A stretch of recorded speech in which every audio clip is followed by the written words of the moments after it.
Welcome to the show, and here are your hosts, the diabolical Elite Gaming Guru, the illustrious RedDeadPanda, and the Australian stud Ashtrey Gaming. So let's get this party started. Shit.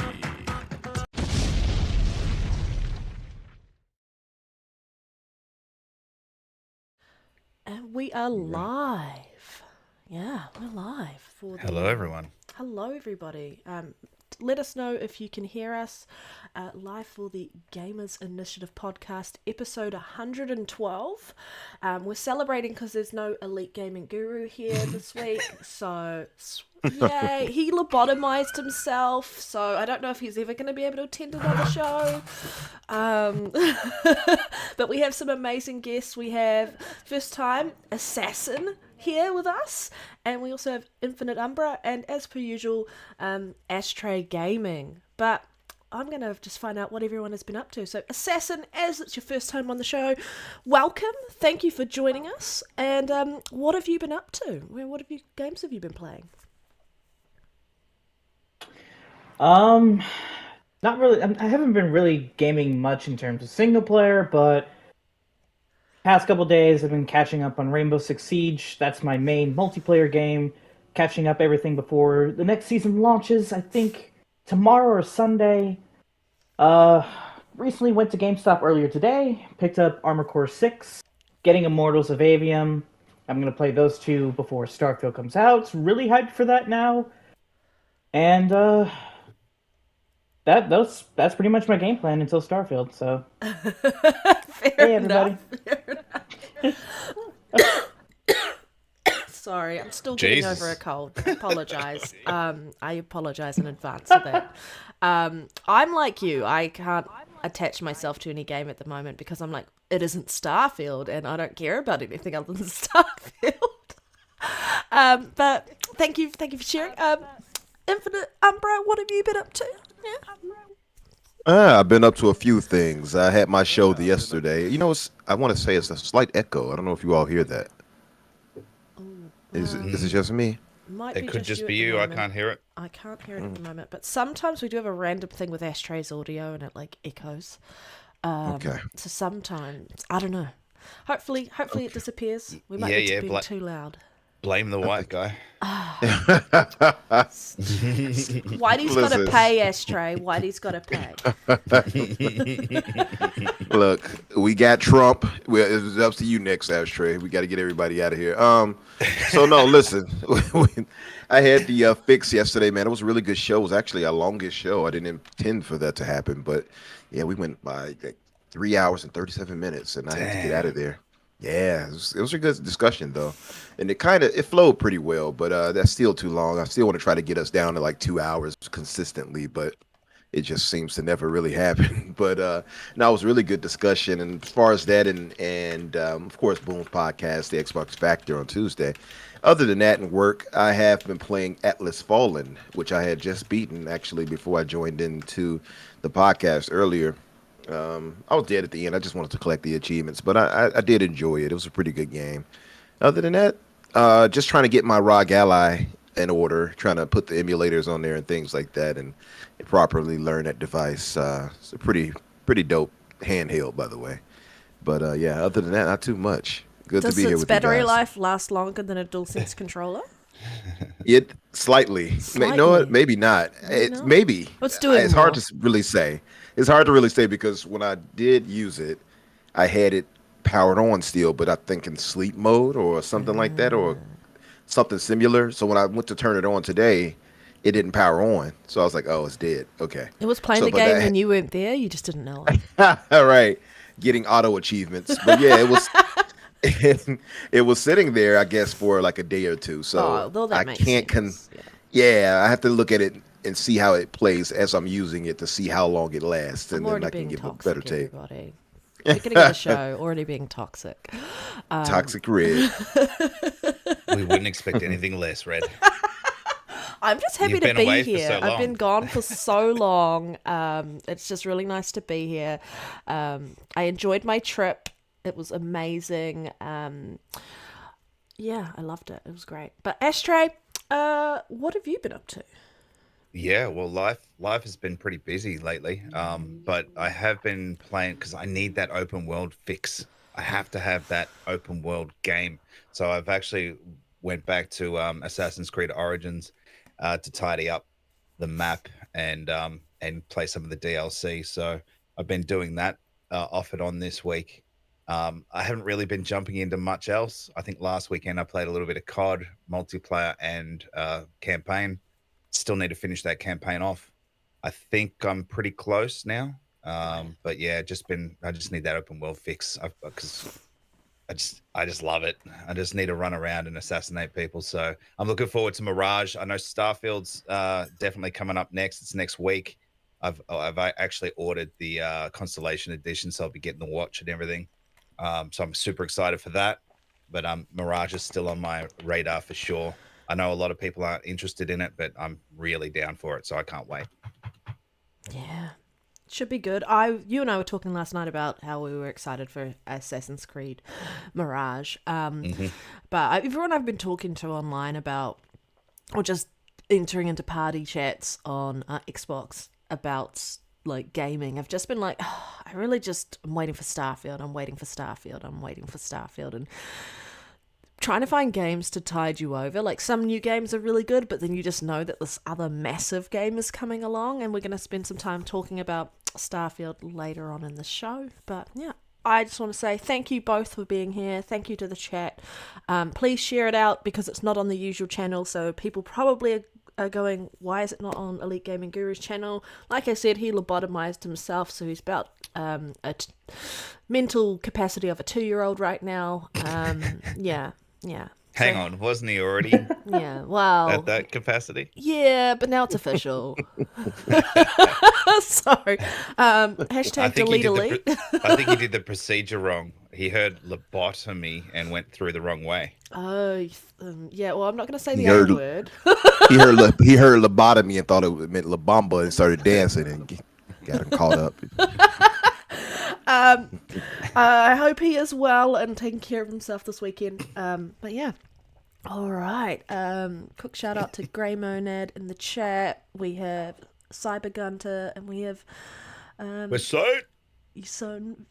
I can't say that. Yusan Vinny. I'm really bad with Uso. names. Uso. Okay, I'm really bad with names. Thank you for letting me know how to pronounce it. I've never known how to pronounce it. But yeah. Okay, let's get into this. Oh, what have I been up to? Sure. I have been What working. have you been up to? Yeah, what have I been up to? I've been working. I've been back to work about a week and a half now, I think. And I was away for like a good how many shows? Like good, at least 4. About 3. At 3 or least 4, 4, yeah. I think. I was enjoying my time in Borneo, traveling, and then I've been dipping my toes into some gaming, that Bramble King thing, which it's not really my cup of tea, but I've gotten to the point where I should just finish it. And then just playing some Assassin's Creed Valhalla because I just keep chipping away at that bit by bit because it's such a large game. But yeah, that's about it. And Halo. Playing Halo. We played some... What did we play last week? Umbro. Among Us. We played some Among Us for community game night. We did. That was really fun. That was fun. That was fun. Yeah, it was good. You know, I by the way, I think it needs to be highlighted, Red, because you kind of glossed over that. But I pulled off one of the greatest W's of all time in Among Us. You did, because I had died. Oh, shit. I had been kicked out, and then I had disconnected from the game, so I couldn't help you at all, Umbra. Right. So it was all me, all on my lonesome, and I had to take out at least eight or more people, right? And at the end, not only did I confess that I was the killer by murdering somebody in front of the people after they figured it was me, but I convinced Holly, that blue number, not to vote against me because she didn't hear me confess. And I was like, Holly, don't listen to them. Like, trust. Such and such. I'm just gaslighting her the whole way. And Peter's like, no, don't listen to him. Don't listen to him. Listen to me, because Pete thinks he got like a nice connection with her, You sound like Stewie. You sound like Stewie when you do that. Oh, I gotta get Red Wolf on here. But yeah, so I convinced her not to vote against me. She voted. What did she vote? She voted nothing. She voted skip. Right. Yeah. And it kept me in the game. So the next play in, he was like, we're dead, and I transformed to him And killed him as him, right? and killed him as him. Yeah, as I activated the thermonuclear like device, so they have to both put their hands on the scan, right? So they can't activate the table buzzer to kick me out. So they're trapped. Yeah. He knows it. He tries to run away. I just run up behind him and kill him. It was so funny. One of the best victories I've ever had. Did you record it? I wish I did. Next time, Umbra. Next time. Yes. It was a chef's kiss moment. Because I was like, I can't believe you pulled that off. Because I couldn't even assist you in any way, shape, or form. Because I was the other imposter. But I was also heavily stoned. So I also can't lie when I'm stoned. And I just couldn't defend myself. And they were like, you're the imposter. I was like, just silent. And I couldn't say anything because, they would figure out it was me. So I couldn't defend you. Right. And they know how I talk. So if I'm like, well, it's not Red, they were like, oh, he's next. He's the imposter too. Yeah. So yeah, I had to play it up, but that was fun. But speaking of these party type games where all the community can get into, did you all see the trailer for Party Animals? Yes. The gameplay of it at Gamescom today. Yes, I think you linked it in one of our chats actually. I did, yeah. I think that's going to be a good game for us in the community. They need to put a red panda in there, and I'll definitely be there. If they put a red panda in there, they've got 30+ animals in there. They've got a normal panda, but red pandas, man, come on. Okay, need the specific. I need the specific red panda. They're just adorable. They are. We got to put in a petition for I'm you. pretty sure you can customize in that game, can't you? Maybe if they can, like I am making a red panda, and I'm gonna make it look really hulked out, creepy, and nice. We'll have to play that in community game night. We'll have to absolutely. Play that. Yeah. I'm getting a wolf because I'm gonna be a wolf in sheep's clothing. Yeah, maybe a sheep then. A sheep with a wolf skin over it. I don't know, something. We'll figure it out. We'll figure it out. And then you'll be like, guess which one I am. Okay. All right. Well, it's time to get into some topics. That's what we're here for this week. So, first topic, and I know that everyone is probably well aware of this topic, but IGN just basically refusing to acknowledge games coming to Xbox. This is like the third game they've done this with. So the most recent one is Sea of Stars. They got called out. And then they updated the US website, but they didn't update any of the overseas IGN websites to also accommodate the fact that they're informing us about what games are releasing on what platforms. But Assassin, you're our new guest this week, so what are your thoughts on this? Are we sick and tired of IGN doing this? Or is it just part of the parcel of what we can expect from people who clearly have a bias against Xbox? IGN. I mentioned this to you guys before. Sigh, that really big sigh at the start. You're like, oh, here we go. Why me? Yeah, look. Now, look, I'm not saying that everyone at IGN is anti-Xbox, because we know that at least a couple of them like Xbox. We know that for a fact. They've actually shown proof that they have, but this mistake has only increased the Xbox community's hatred towards the gaming media. I mean, IGN's not entirely solely responsible for this. GameSpot, PC Gamer, there's a lot of media bias against Xbox. They can deny it all they want, but we know it's there. And this little fiasco, it's only making it worse. Either it's bad enough if they didn't mean to do that. Like if they just carelessly just didn't check, they didn't whoever's in charge just didn't review the video before and just didn't catch it. That's bad enough. But if they purposely just completely wanted to keep Xbox out entirely, that's even worse. So yeah, in my opinion, that's not a good look for IGN. I expect them to do better from now on. What about the conspiracy theory of maybe even PlayStation paying them to keep it off? Tinfoil hat moment? Okay. I'm not going to rule it out, but I do think that's a little bit more fanciful. I mean, I'm just saying I would be they'd surprised. get in trouble if that was actually proven correct, right? Like if someone found a piece of evidence that Sony was paying them off, wouldn't that literally tarnish their reputation? I mean, that reputation is pretty much in the toilet in most places, but I don't. They can't get Well, I into mean, yeah, any the real toilet's trouble. bad enough, but Yeah. yeah, I know. Yeah, like you said before, yeah, they're already in the toilet as bad as it is. But if that was proven true, that they're not in the toilet anymore. They're in the sewer. They're literally an alligator sewer, Well, piss shit den. you've got to look I at mean, it. you can go farther. Look You at it think in. you can't go any deeper. You can always go farther. Look at it in this way. It doesn't have to be an exchange of money. It can be all right, well, if you guys take Xbox off these commercials, off these ads, off this report, off this showcase, whatever it might be, we'll look after you guys and make sure you guys get review copies well in advance, and all that kind of stuff. It could be as simple as that. I can. You know. Yeah, I can see like maybe holding back certain games for reviews. I remember earlier this year, maybe it was last year, that Stevivor gave Gran Turismo or Horizon like a 7 out of 10, and then they didn't get any more PlayStation first party review codes. That to me is just completely unethical. I think every publisher should allow most outlets to get review codes regardless.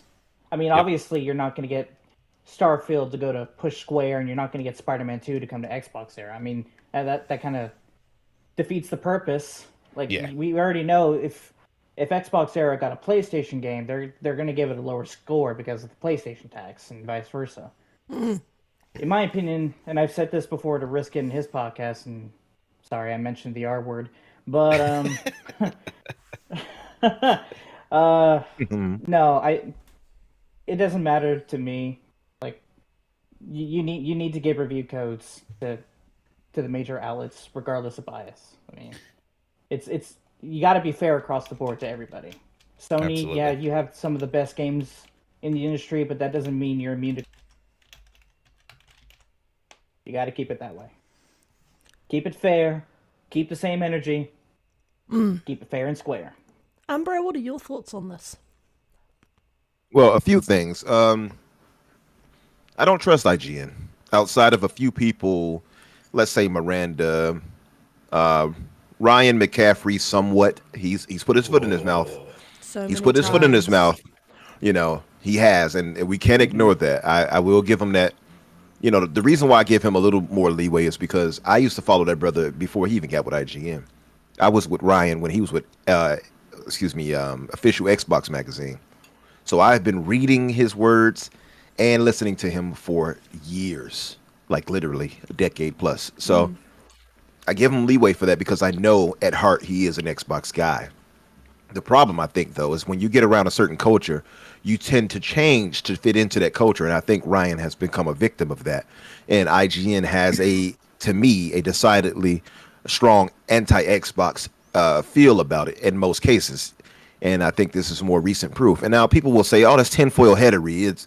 You're just assuming that you're Xbot, right? Well, why do these things keep happening? We had a week before where it happened, and then people were like, hey, yo, why are you not listing Xbox? And then you have this week. That was 5 games, by the way. 5 games, damn. 5 different games. Liza P, which is coming to Game Pass. Yes. Day one. Day one. Wasn't even listed for Xbox. They had Persona 3, which is coming to Game Pass. Wasn't listed for Xbox. You had, what was the other ones? It was 3 other recent ones. I actually commented on them. It was Starfield, Liza P, and Mortal Kombat. Mortal Kombat 1, that's right. Mortal Kombat 1. Starfield, they didn't even say Xbox. They were just like gamers or some people who played it or something like that. They refused to mention Xbox when they were saying about the ability for them to pre-install the game early. Yeah. Exactly. Just blatant things like that. And then when you call them out on it, they get defensive. Like, for instance, our brother Jasper, if you all know him with Fun Speculation, a.k.a. Mav, his podcast. Jasper called them out on it and say, hey, why is it that you all put this out here, but you ignored putting Xbox here in the lower thirds in the on what the platforms is coming to? Why is Xbox omitted? And the Max, I forgot his name, Max, I forget, is it Hoberman? I forgot his full, I believe it's Hoberman. But I feel like it's not, because hold on, that sounds like it's something related to Halo. Anyway, so Max Hoberman, Slayer. But anyway, so this guy comes in there super defensive on Jasper's tweet, and he had to apologize for it because he came in there like trying to be passive aggressive. So he aggressively attacked Jasper, and Jasper wasn't disrespectful in his tweet. I saw it, I read it. And he actually blocked 3-Bit too, the Max guy. And 3-Bit, all 3-Bit said was, "Wow, this is how you come at somebody who just asked a simple question." He blocked him for that. So that guy was all in his feelings. And that guy, by the way, he used to not co-host, but he was one of the panelists on IGN Unlocked with Ryan McCaffrey and them. But it was way back, so he's not on there anymore. But so he came on there, really passive aggressive and was, yeah, it would have been nice if you could have, privately said this such and such instead of putting it here, but thanks, like that, right? So he had to come back and apologize. That was way too aggressive. I apologize, which I'll give him some credit for, but still. Public forum is the perfect setting for that because it keeps him accountable, so he should have just kept his mouth shut. Listen, I'm the type where I feel like if you publicly mess up, you should be publicly called out. Yeah, 100%. And it should, you can't publicly do me wrong and then privately try to apologize. No, you're going to have to make up for that in front of everybody too. That's the way I feel about it. And IGN continues to do this. So, and I don't think it's a mistake. One time is a mistake. Yeah. 5 and 6 times is the purpose. That's all in the space of like 12 an agenda. months as well, right? Absolutely. And we've seen past incidents where IGN has put shady articles out or questionable things they've said or made questionable mentions of between the two platforms. You know what I mean? So I don't really trust them when it comes to that. I still have some like for IGN, but I think integrity wise, I think they're lacking. I think they are too. And so like the only 3 people rather that I actually enjoy and have some trust for is Destin Legary, Miranda Sanchez, and Ryan McCaffrey to some degree. He's the least. If he's having a good day, he's the least of the 3. But I still remember him doing that nonsense he did with Tomb Raider and Final Fantasy I'll never VII forget it. remake. I'll never forget it. You can't say that, honestly. I'll never forget it. I had to call him out on that one day, and I'll give him credit that he didn't block me. But I said, "Yo, you hypocrite here, brother. You called out Xbox saying this was wrong. They shouldn't have done this, and." You cut out other gamers. And then when PlayStation did it with Final Fantasy, this was a smart move, blah, blah, blah. It's like, what? See, the thing is about the internet is it is undefeated. It's undefeated. They will catch you with the this you. Absolutely. They'll get you with the this you every time. Never forgets. It's undefeated and never forget. They have you, and it's some weirdo out there that has a screenshot of you saying something. You probably said, "I like rain" one day, and they took a picture of that. And then the next day, years later, you said, "Why won't the rain go away?" Yeah, you said you like it when it rains. So you exactly. Yeah. So you never know. Yeah, I'm just saying, right? Like it's undefeated. They will. I think he's got that on his mind after the 100 degrees in Chicago. Yes. I wanted it to rain so bad. It's like, please, just the thing is, we had no humidity. It was just hot. It was like, no rain. But that the thing is though, like, IGN, I just don't have a trust for them, and I think that's the biggest problem is that they've destroyed that trust for us largely as Xbox gamers, and we know, like, they will say and deny there's no agenda. I just don't buy that. I think when you continuously see those things, like a Kotaku, for instance, Kotaku is not even, they don't even hide theirs. They're blatant about theirs. You know what I mean? Yeah. IGN at least gives some semblance of fairness.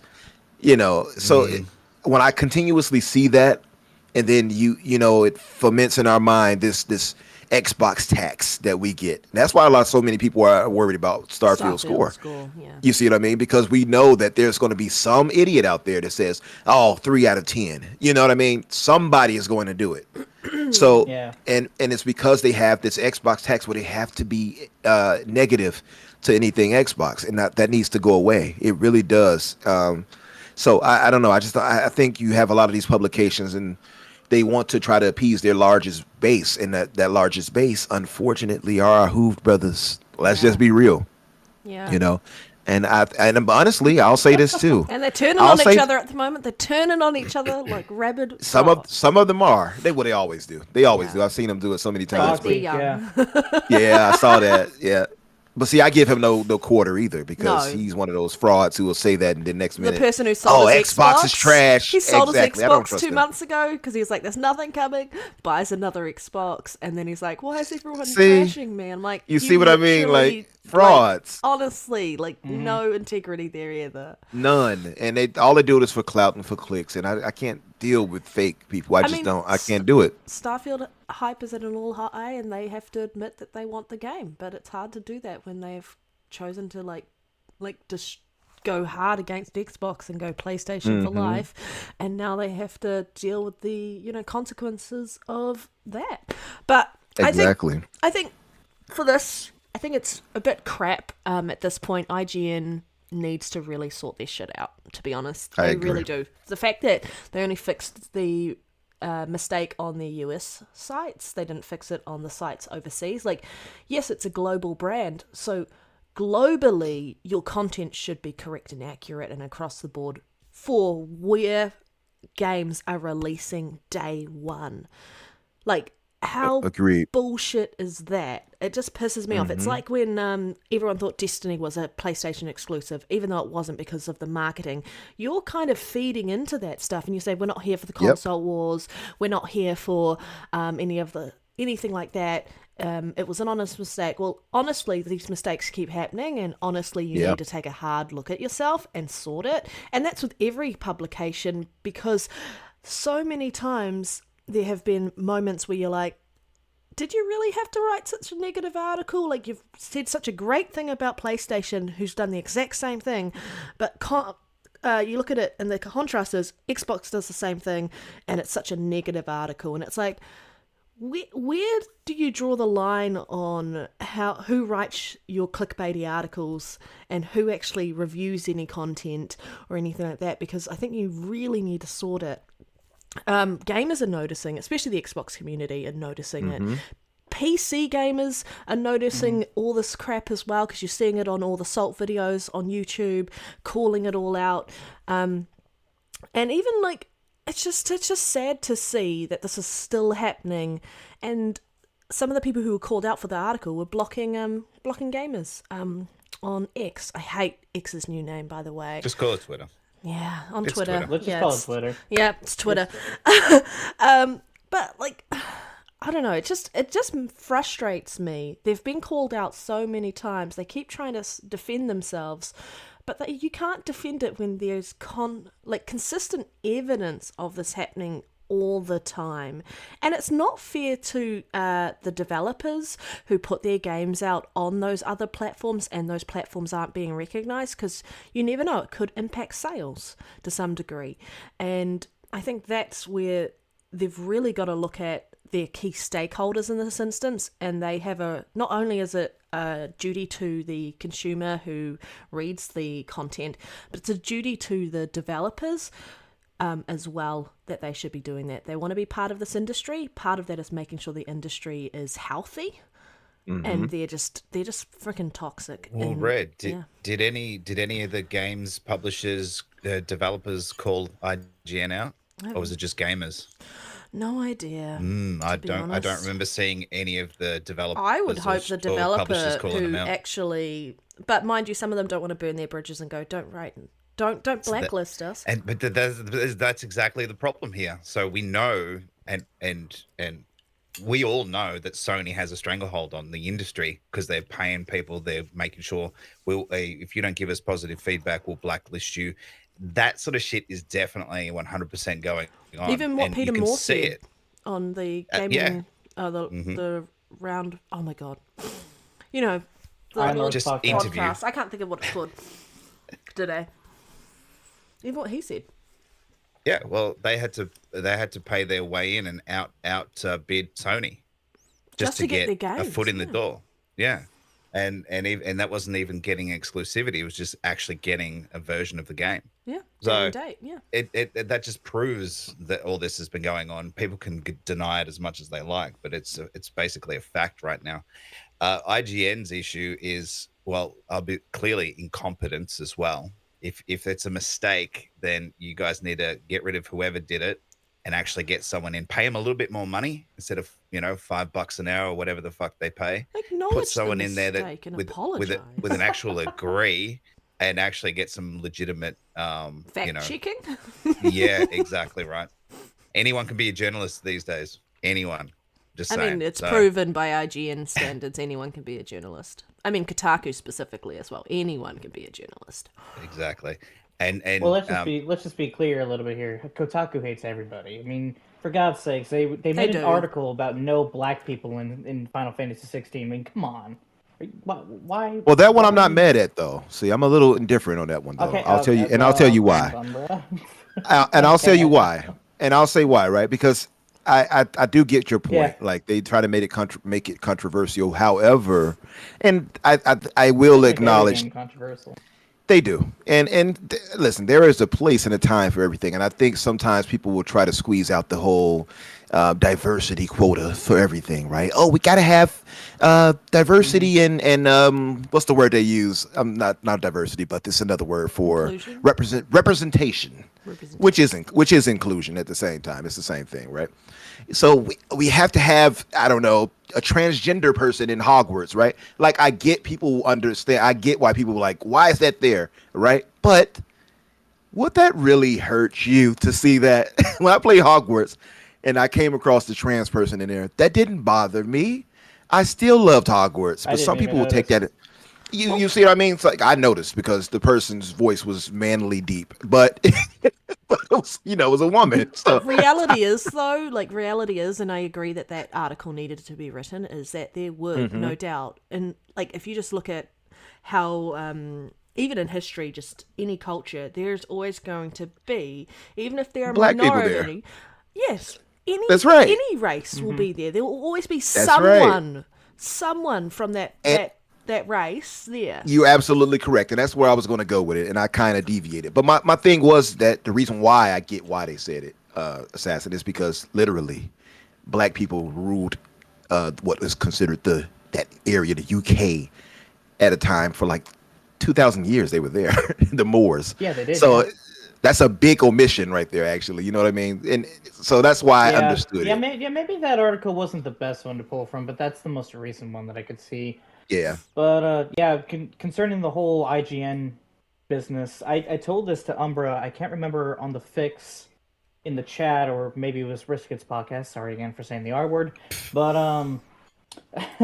I did mention to him that the more that IGN and other outlets do this, and we know that Xbox is going to come back with AAA blockbuster games that you have to buy an Xbox for. They have Hellblade 2, Avowed, Fable, Perfect Dark, and so many other games coming up in the next few years. If they continue this anti-Xbox attitude that they're so much in denial that they're not, it's going to burn them in the end.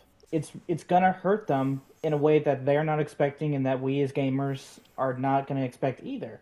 Whether that's less people tuning in to IGN, less people clicking on their website, it's going to happen eventually. Well, they've created a vacuum, and what's going to fill the vacuum is positive eventually. And we're seeing that with what's happening on YouTube at the moment, with the amount of channels popping up, calling out these practices, calling all of this crap out between the console wars and what PlayStation or Sony has been getting up to, and just not letting it lie. And previously they would get shut down quite quickly, and the community, the PlayStation community, would come and like destroy these people basically and grind them into the dust, and they can't do that anymore. The mindset is shifting, and it's been shifting this whole generation, but I think we're at that precipice, and we keep talking about, even Phil was talking about, we're at that point where things are going to consistently start dropping, including they're going to have more shows because they've got more content to deliver. They've got a steady stream of content that they can start talking about on a regular basis, and that's going to drive that positivity and drive a change in mindset for the most part. But you've got to get people in there who are willing to have a growth mindset, and they're not fixed on the old ways of what PlayStation used to get away with and how the industry worked back then, because the industry isn't the same as it was back then, and PlayStation can't get up to what they used to get up to back then. And so it starts with the vacuum that they're creating, and you're 100% right. They are going to alienate themselves to a point where someone else becomes bigger than IGN. Well, that's going to take some time. It's going to take some time, but it's going to happen. Even negative news, these websites like IGN speak very diplomatically with PlayStation things. I mean, for example, they don't want to be blacklisted. Exactly, right. But to our next topic, right, the PlayStation Portal. You know, IGN's not saying anything negative about it at all in there, especially in their headlines, which is what most people read to start off with. Then you've got, I think his name's Marquise. He's a tech guy who reviews all sorts of products.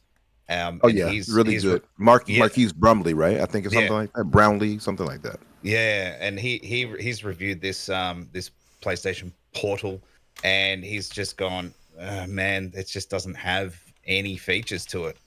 You know, you have to be on Wi-Fi. You're stuck at home. You know, there's no Bluetooth. You have to pair $200 earphones to it. But these IGNs and these other PlayStation Pro websites aren't saying anything negative about it. They're just saying that what it is, they're speaking to the product, and they're just saying how it's used, and they're not really going into the negative side of it. So we're not seeing on any of those articles which is like, who is this for? Yeah, exactly, right. And that's what McCaffrey said about the Series S, which I lost. That's where he died, in my opinion, when he said, "Oh, who is the Series S for?" I said, "Man, if you don't know who the Series S is for, and you're in the video game industry, then maybe you need to find a different career." Yeah. Wait, and then he said that recently, Ashtrey, or no, that was back when it was 2020. Like, okay. Yeah, 2019, 2020. You said he died to you right then and there, huh? That was it. Yep. I'm like, if you don't know, man, you're in the wrong industry. Maybe you should go sell, I don't know, trees or something. Yeah. He's selling Series trees. That's the most insulting thing to sell, trees. Hi, can I interest you in a tree? Boba just said, "There's Christmas Would trees. you like oak or would you like pine?" Yeah, I got a rare redwood too, if you care for one. Boba mentioned, just to get up on your mic a bit more, Assassin. He wants to hear your takes, so just FYI. Make sure you're swallowing that mic, gargling. Oh God. I wish I could send y'all a picture of this mic. That's gonna be a tough fit, Panda. But, hey, you know, unlock the jawbone. Let's unlock the jawbone. That's all you gotta hurt do. me. I said it was gonna Unhinge take a lose, so Loosen those throat muscles. Warm them up. Red, God. you can't be speaking from experience. No, I can't. I can't. No. How did we get here? Oh God. So if we gloss over that real what quick. take am I commenting on? So the Just in PlayStation general. Portal device that's been released recently. Oh God. Wow. It will release. Look. Now so on our podcast, I'm the more PlayStation centric, right? Like I'll call PlayStation out at just as much as Xbox, but compared to the others, I game on PlayStation a little bit more. That being said, what the fuck is this Portal thing? Why do I have to have my PlayStation on just to use it? Why do I have to have it? Couldn't you all have just made a Vita too? Like, for God's sakes, you have enough developers, you have enough people making hardware to make something similar to a PS Vita, but this is the best you can come up with. Why is it the same price as your earbuds? They took hardware legitimate and they made the product really hard to use for their fan base. Yeah. That was lame. Yeah, you're welcome. It was just, I don't know. When I saw the PlayStation Portal announcement, I thought, oh, okay, this might be good. The controls may be a little bit weird, or like holding a 2x2 controller is going to be a little weird, but all right, now let's see what's going on. Oh my God, what is this horse shit? What am I listening to? What am I seeing? it's just I don't know where Sony thought it was gonna be a good idea to release something like this, especially when the Steam Deck and the what's the other one, the ROG Ally. It's just taking over the handheld scene along with the Switch. I mean, if this was the black sheep of a handheld family, this is it. The Portal is it. Isn't it the same price as I'm saying the this is Switch a PlayStation Lite? gamer. It's the same price as the Switch Lite, right? Well, that's a fucking joke. Yeah, it is. Yeah, as a PlayStation gamer, I am saying no. Fuck that. How about instead of giving me the Portal, how about you give me a showcase that helps me realize, oh, I invested in PlayStation. Like, where's the first party showcase that shows Ghost of Tsushima 2 and maybe Returnal 2, but why are you giving me this Portal bullshit? Or give me Portal 3. Convince Valve to make Portal 3. Let that be the actual Portal. I don't know. The thing is that people are going to get sucked in and buy it without realizing its limitations. And I'm talking about the general population. That's the biggest problem. The general casual audience. The same people who bought the PSVR 2. Or no, that's more of a niche community. That's probably not a good comparison. What thoroughly annoys me is there's no Bluetooth in this. How much would it cost to put Bluetooth in there? Because the people who bought the original Pulse 3D headset are going to have to buy a bloody new headset or just plug it in via a wired connection. And some people don't want to be plugged in via a wired connection. You put it down, you walk away with your headset still on, and then you come back and you just continue on as per usual. I think the fact that they have introduce this new wireless protocol for it, which may improve sound, doesn't really matter. You've completely ignored the people who bought your peripherals at the beginning of the generation, and that's just blatantly anti-consumer. Yeah, they believe in generations. They keep creating new generations for their content partway through the current one. It's the most ridiculous system. I just can't understand why they've done this. I mean, so stupid. Especially since they've got experience in making handheld hardware in the past. They've got like a base to work from, and they've just kind of gone, you know what can we do? It feels like a cash grab to me. It's like, what can we do Hashtag for the payers. Well, that's it, right? To have a handheld, because everyone else is doing handhelds, but how can we do it cheap, make good margin on it, and people just buy it knowing that they will? But it still seems like a short-sighted cash grab, because once the information, like, we all know it already, but once the information does get out there and people realize, they'll be selling them back on, eBay and Amazon and all that kind of stuff, Craigslist, and it'll disappear within 12 months, if that, and then it'll move on. But Sony will have made some money out of it, and that's really all that they're doing. They seem to be just doing these short-term cash grabs, which I don't know. How does that speak? Does that speak to Jim Ryan's leadership? Does it speak to what sort of state the companies are really in at this point in time? I don't know. I'm not sure. They really don't seem to care about the consumer. The fact that there's no access to cloud gaming on there is really short-sighted around that. You just can't take it on the go with you like you normally would. Your console has to be on, like you've all mentioned.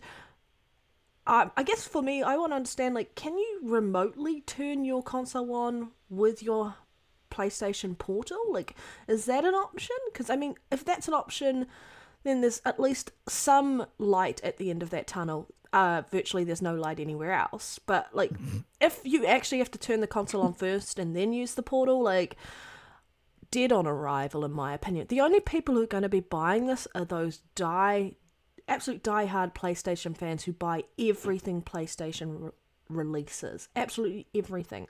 I can't see the purpose. Dreamcast guy, what? Dreamcast guy. Dreamcast guy, sorry.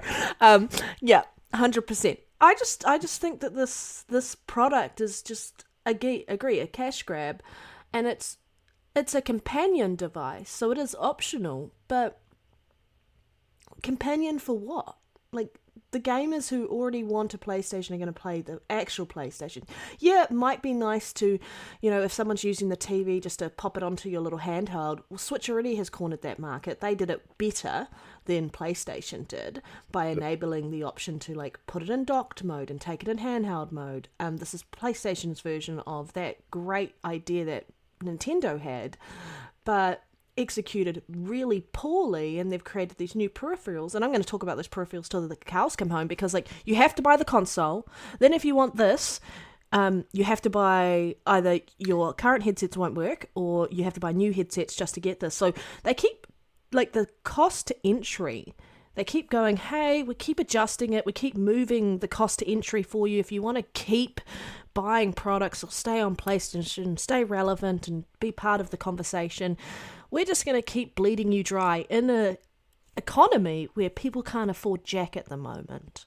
And the battery life is assumed to be as bad as the DualSense controllers, from my understanding. No one's been able to talk about battery life about it, but I think it's just looks like they've just taken apart a DualSense controller, duct taped a screen in between. I could have done a better job. Damn. Look, you said something that triggered something in my head, is how many people are going to buy it that don't own a PS5 and not realize? Yep, somebody's going to get scammed. All those grandparents buying their kids something, or buying their grandkids something at Christmas. Look what I got you, little Johnny. Turn it on. I can't. I have to turn the PlayStation on first. Right. We don't have a PlayStation. What? Old person over here. What? You hope the salespeople are doing their due diligence, but you're still going to get people purchasing it online. Well, it'll be interesting to hear from people that work at GameStop, etc. You know, once this launches, you know, what happens there, and how many people buy it and return it thinking that they could just use it, you know, like any other handheld, and go, oh no, you need a PS5 for that. So hopefully they tell them before they buy it, but you never know. Is it just me, or has the PlayStation community been rather quiet about this product? In comparison some of the troops are trying to rally around it right now, right? So they're trying, and I have been laughing my ass off, because you can tell they're just bowing their heads and kissing boots, right?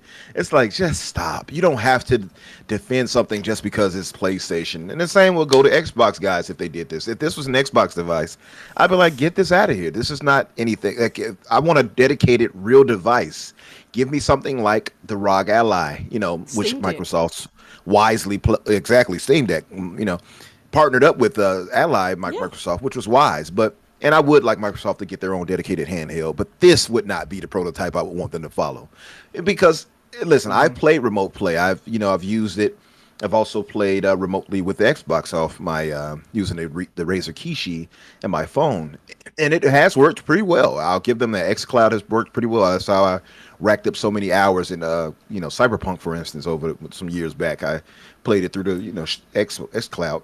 But you played XCloud. They can't even use cloud. Mm-hmm. I know, right? Don't tell the CMA I said that. But PlayStation's limiting it. But wait till we get Game Pass on the PS Portal. I know, right?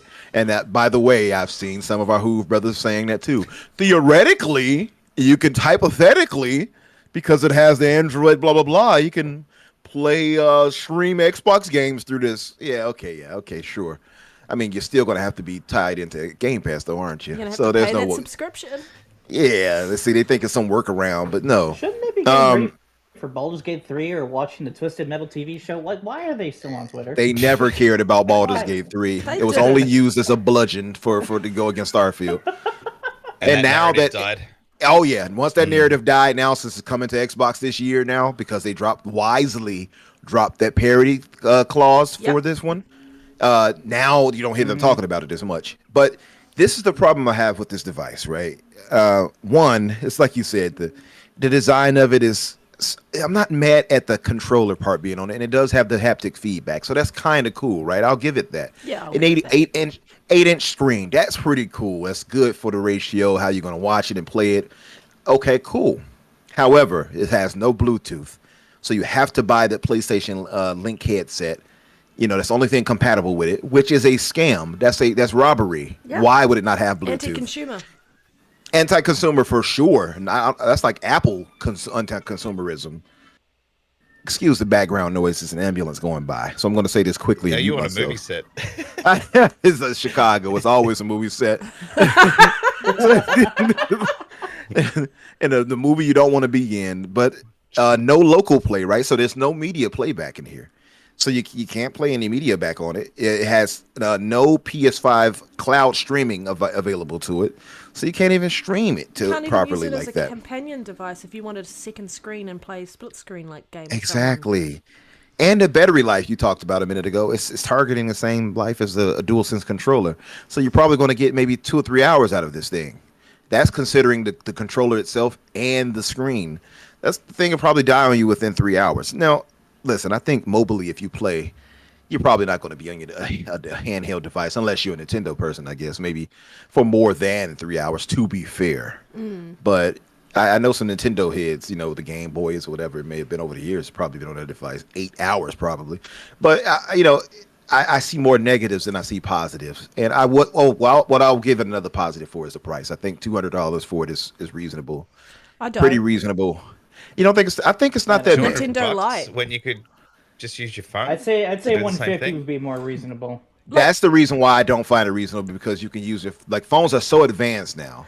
Yeah. As I got the Galaxy S21, and even Apple could do it, but my Galaxy is so advanced, I could use it to emulate probably up to, I'm pretty sure, up to the GameCube or something on The here. Nintendo Lite is like the same price as this, and it does more.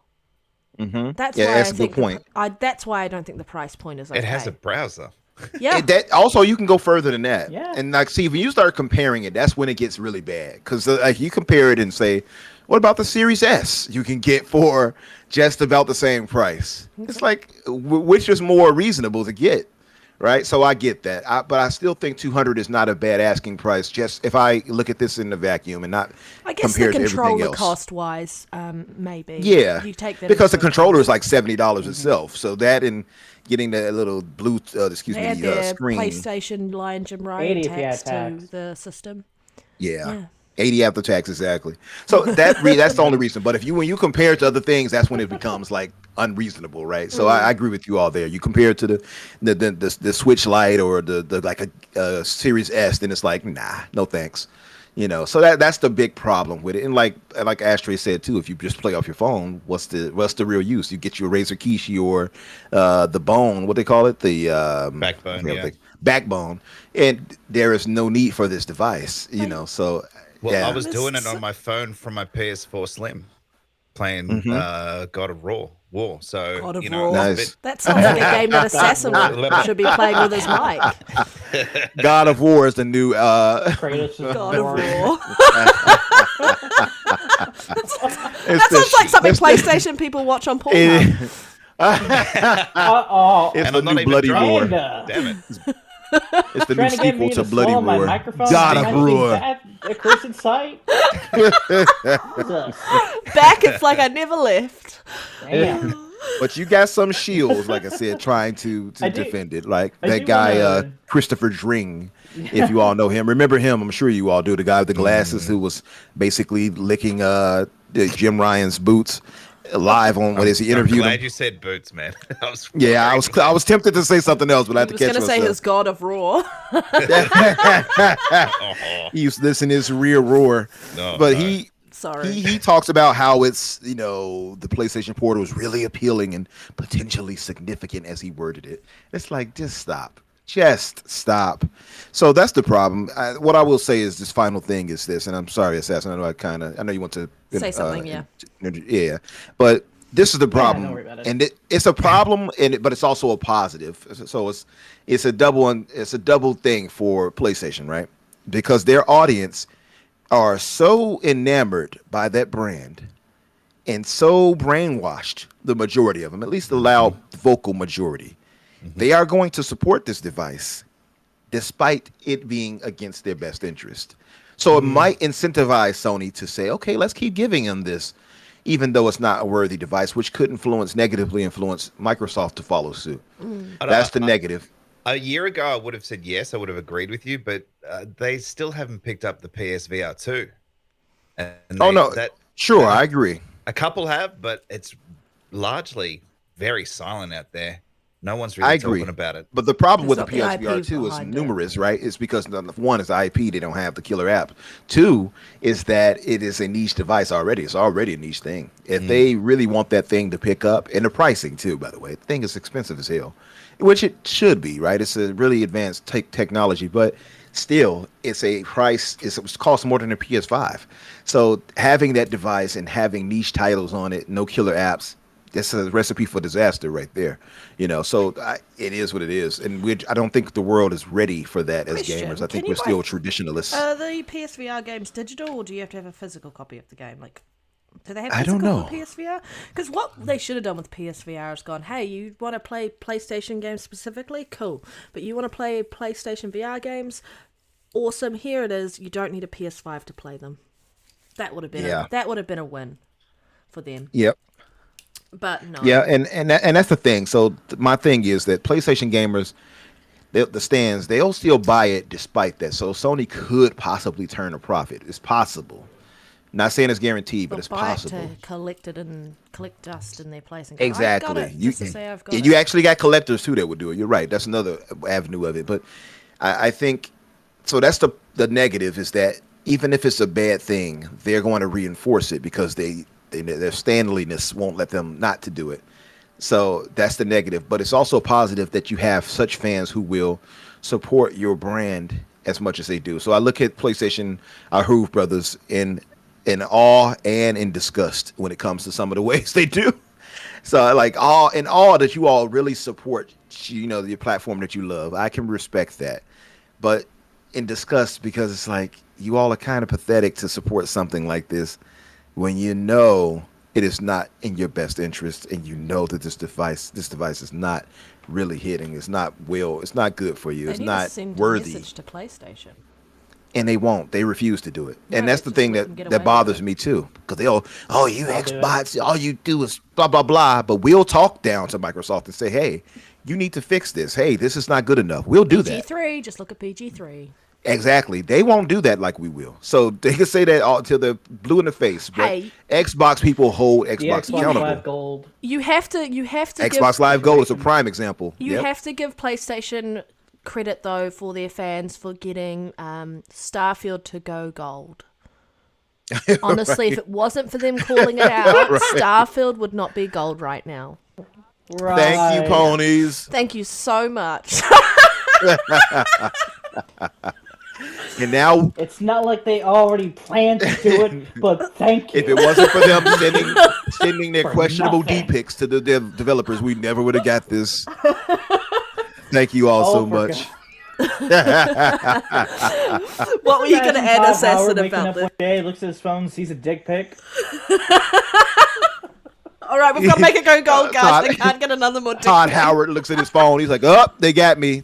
Hey, let's go gold. Let's go gold right now."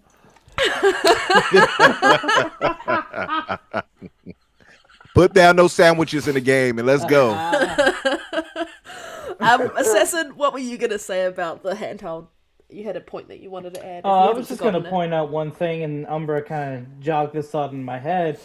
So, he asked, why would you get a PlayStation Portal for any reason? And I thought, well, maybe if you have kids, right? Let's say that the older kid has a PlayStation 5, and you see this little handheld for the little kid, right? You give it to the little kid. You get it all set up. It's connected to the PS5. Now, let's just say that maybe one night that they're playing on the PS5, the little one's playing on the Portal. It's weird concept, still calling it a Portal.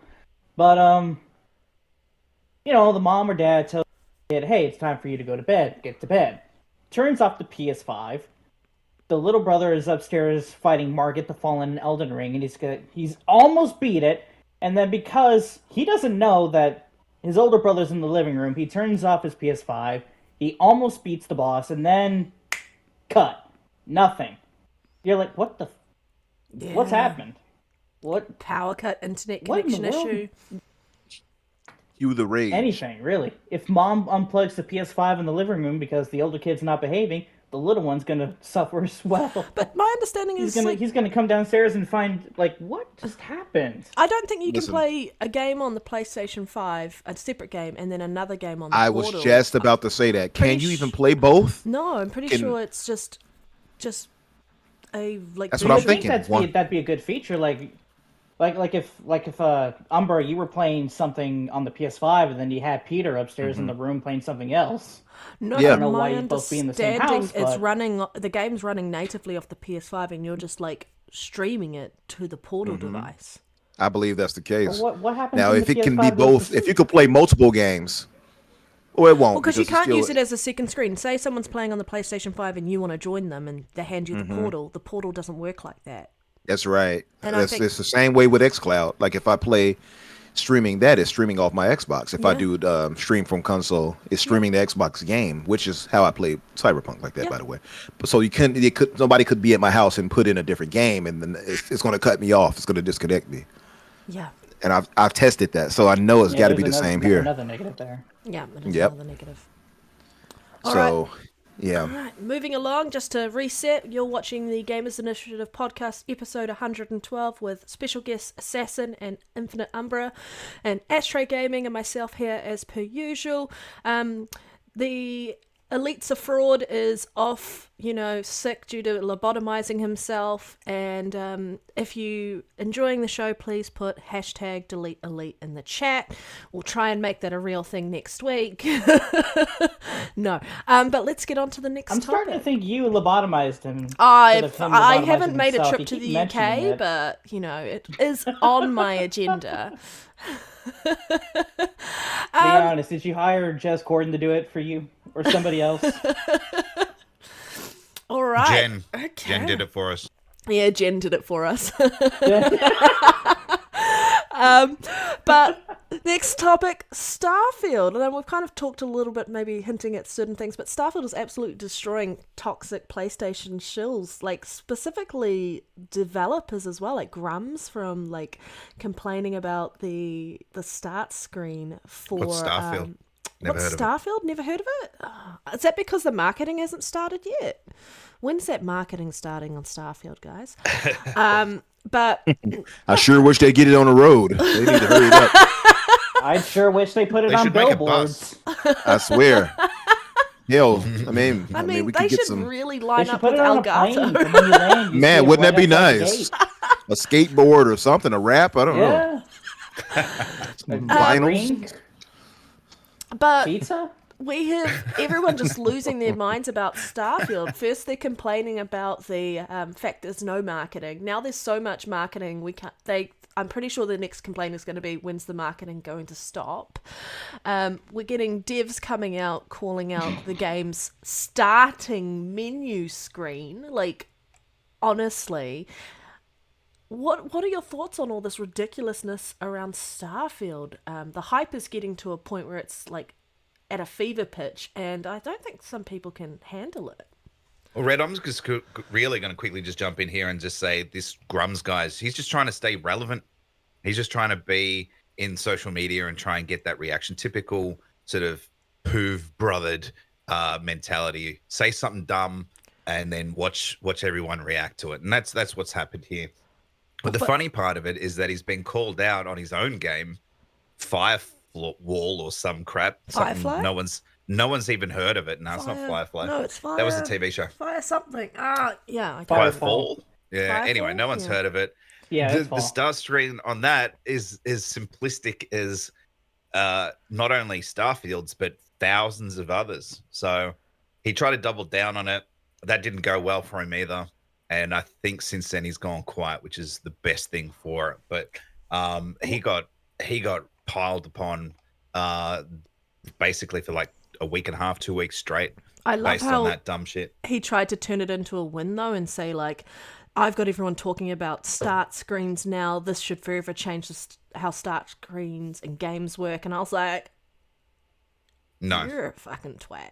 Yeah. So, I mean, we all know now his background and where he worked, and he's just disgruntled because they kicked him out. They got rid of him. They sacked him from working He at was Blizzard. the CEO of his own company. Like, And he drove it into Red the ground. 5 was it the name of the dev studio he started, and they fired him. Red 5, I think. Yeah, Red 5. Yeah, they fired him. Sorry, Ashtrey, continue. Well, he squandered heaps of money and probably embezzled half of it and wasted it on a damn bus that cost, what was it, $5 million? $1 million or something. He used, who did he use?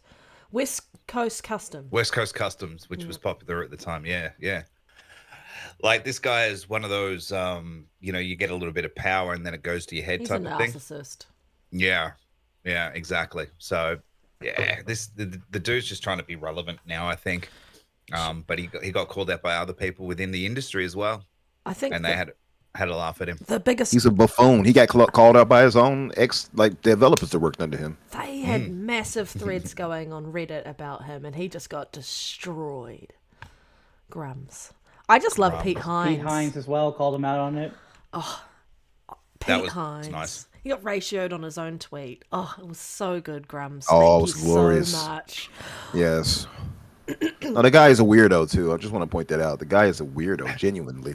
Like I saw that little documentary they did for him on YouTube.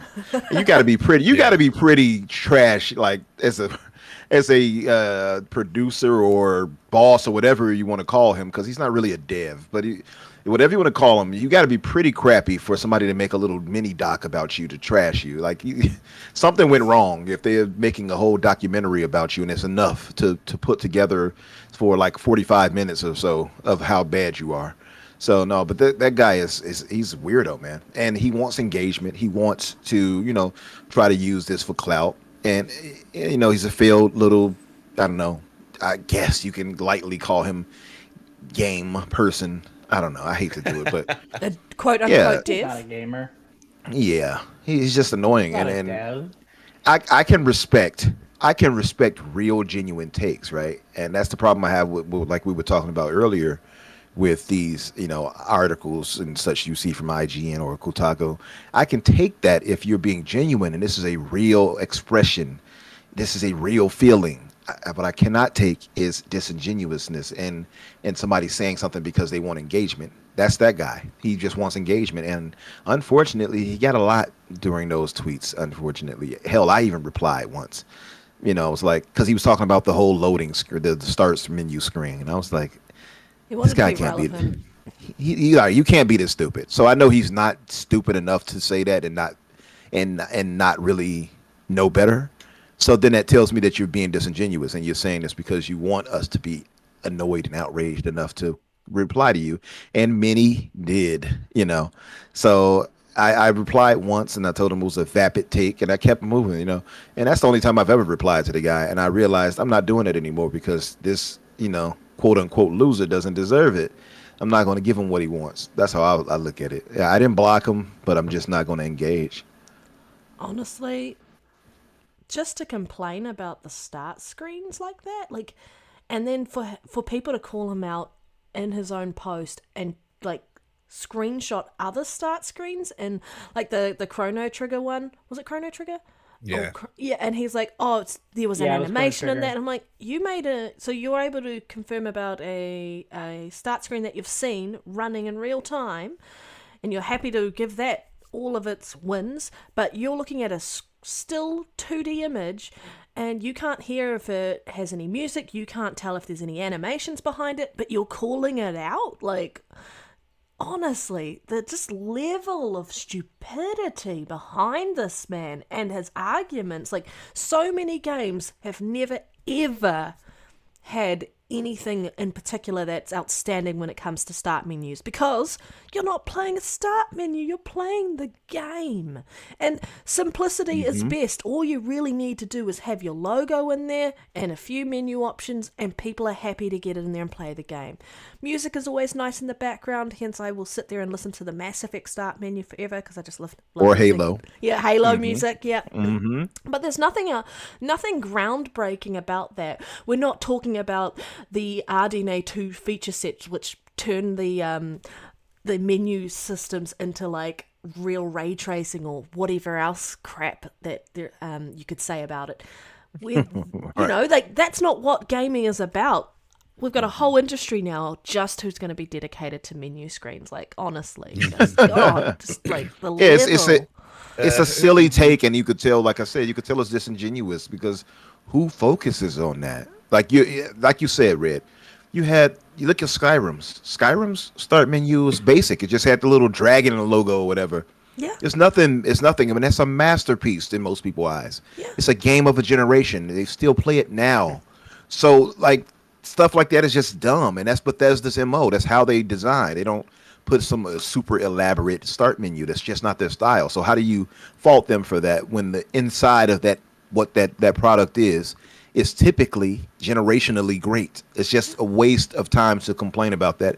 And that's how you know that what he said wasn't genuine. You know that he knows that Starfield is this big thing that everybody's talking about. And what better way to cash in on it than to try to highlight that and make some type of FUD about it. You effed up, though, when you've got the community who's been trashing Starfield every chance that they get, calling him out and also defending this game about such a bad take.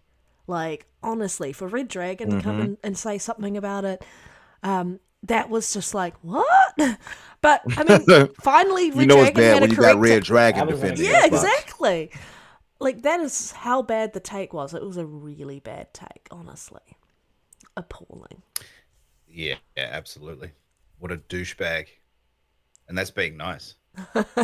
So we move. I like the start screens to Assassin's Creed games because I like the music, like Origins and Odyssey. Yes. They're my favorite. I just like to sit there and listen to that shit. So Well, yes, Blue, I do play start menus. Horizon 4, I do enjoy it. Forza Horizon 5 with the Mexican music. Yeah. Oh, How cool is that? I that love opening. that. Oh, that is beautiful. I agree. That's nice. Yeah. For sure. That is really nice. I'll yeah. tell you what, guys. If there was one game that you literally would boot up and you just listen to it just for a minute or two before even starting the game, and I think Umber will agree with me on this, it actually made me stop before I played every single time I played it. Hi-Fi Rush. Yes. Yeah. Oh yeah. When the startup screen came up and the construction site was going along, you could actually see the beat. You can actually see the gears turning. The music's popping. And you just go, oh man, this game's going to be lit. I think that's the only menu screen from memory that actually made me pause before playing the game. Every other game from my memory is just like, oh, okay, just press start, play. Cool. There are a few for me, but I do agree with you there. Hi-Fi Rush is pretty dope. I love that game. You know I've played the hell out of that game, so I'm with you there. I can't remember who said it recently, but someone said, is there going to be a new, what do you call it, new thing in the Gamers Awards, a new class saying title screens, and they'll have awards for category. that. Category, that's it, yeah. Do you know what? Who popped it in our... Who did the redo of the Starfield one, and they put, like, Pony Faces and Grum's face on it as a new start screen for Starfield? And I was like... Oh, chef's kiss moment, I think just that to was for prove Tanga his point. Or Alex, one of the two. Oh, it was so funny. It's actually just been, I think, just really entertaining watching how many times goalposts have been moved in relation to Starfield. I have just loved it to no end. People like sales figures are going ridiculously high for the console now because FOMO, I guess, at a fever pitch. The marketing's really gone, I don't know, full throttle, and I'm looking forward to the game so much. Yeah, what were you going to say, Ashtrey? I was just going to say people hate what they fear. Yeah. And they fear Starfield. So they're going to hate on it, right? Yeah. Simple as that. You are correct. Now, Starfield's a beast. It's going to be massive, absolutely massive. And like I've said before, I've got the Constellation Edition coming. I hopefully get to pick it up Friday. And obviously everyone knows that comes with the case and the watch and the patch and everything, and you get obviously some extra. So you got the Halo Edition console, perks. and now you got the Constellation Edition Starfield one. Yeah. All right. So, note to self: take a trip to Australia and rob Ashtrey. Yes. He's gonna come home one day. It's like, where the fuck is my stuff? Red. I just hired some movers to move it to New Zealand. I'll ship it back to you. He'll have to pay for the shipping though. for the movie. Yeah. I'm not playing with that watch though. It's gonna sit there. It's gonna stay pristine. Yeah, I might do an unboxing. I won't go Nice. for 15 minutes like my Halo series video did, but I'll do. You got to get you some white gloves. Ashtrey, you gotta get some white gloves for it. You know that, Yeah, right? since Larry's gone, you gotta step in. To the white gloves. Yeah. I said the white gloves. Yes. If I find some, I'll do it. If I find some, I'll do it, man. Nice. We're just going to move along, I feel like, but what was everyone's thoughts on Gamescom 2023? Xbox had their biggest setup ever at that show for their floor setup. And, you know, Starfield kind of opened the show. It wasn't a very big setting, but, like, they opened the show. Was there any games that really stood out to you or anything that you kind of took away or enjoyed about it? Because there were lots of interviews as well there from, like, both Phil, Pete Hines, yeah. What stood out to me was that Xbox's stand was massive, It was huge. and PlayStation wasn't to be seen. There was nothing there. Oh, well, no, wasn't the only thing, am I getting confused with the Neil Druckmann thing on factions being just a graphic? Was that at Gamescom, or am I going insane? That was Keely's summer show. Oh, that I was think, Keely's summer show. Was it sorry. last That's just year? That's just replaying itself. Yeah, Yeah, that was sorry. last year. It's And just that was up last on year, Twitter too. again, so my brain is like, what? Why is this suddenly rearing its ugly head? Oh, that's Right. because it was meant to release before Are you sure Starfield. it's Guru that got lobotomized? Oh. I'm still getting over a cold, okay? I'm going to stick with that. You guys have some crazy colds over in New Zealand. Yeah, yeah. They make me go crazy. Yeah, I agree. But look- yeah. What was Yeah, yours? look, I haven't had a chance to really get into much of that, honestly. Ashtray, you fraud. Yeah, big fraud. I did see the interview with Phil Spencer and Destin, and you know, look, Phil was just straight up gave the information about where Xbox is, what they're doing. You know, the fact that we don't want to get into any ABK talk, but the fact that that's a process still happening, and games like Call of Duty won't just come straight onto Game Pass as soon as it's signed off. There's a process behind the scenes to get all that working correctly. Yep. So, you know, as always, Phil's very direct with his responses, or I feel that he is. He answered everything, you know, succinctly, and corrected. I think he corrected him at one point in time as well. He But did. it's good to He see Phil out there. Phil actually sounded kind of like he had been tired of hearing some of these narratives and things, Yeah. didn't he? He Yeah. was very direct that day. He did, and yeah. I know Destin said something along the lines of Bobby Kotick said this wouldn't be viable for such and such. And he's like, well, he laughed and he was like, well, it's somebody else making that decision now. Yeah. Like I'm the boss now. I'm the captain now. Look at me. You know. Look at me. Look at me. I'm the So, right. Yeah. Yeah. Other than I didn't see anything else really, honestly. So you guys can probably surprise me with some information. Drop some knowledge, yeah. Yeah. We had a few things, right? Like at the ONL, outside of the weird stage rush guys that beginning, ran up right? there. Yeah, the idiots that ran up there. Talking about what is this? By the way, what the hell what did Bill Clinton do to these people? Because this is the second time they've mentioned Bill Clinton. They did it at the VGAs. It wasn't about Bill Clinton this time. Yeah, no, he mentioned Bill Clinton. He said Bill Clinton wants to play Grand Theft Auto 6. That's what he said. Yeah. And I don't get didn't hear it. the I don't first know. part. I just thought it was about Grand Theft Auto 6. Yeah, Yeah. at first I didn't Asking where it either. was. I mean, Maybe if some of the Take-Two guys in the wanted to... chat can help us out here, because it was Europeans. The first guy was a French guy, and these guys were from Germany or whatever. Maybe Right. they still think that Bill Clinton is the president of the United States. Maybe. Yeah, I they're don't know.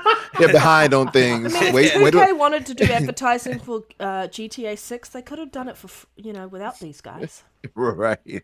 Maybe, hey, wait until they get a load of Trump eventually over there, I guess. Oh, They'll God. find out in next generation, I guess. Oh, Trump is president now? We were like, 2 decades removed. But Yeah.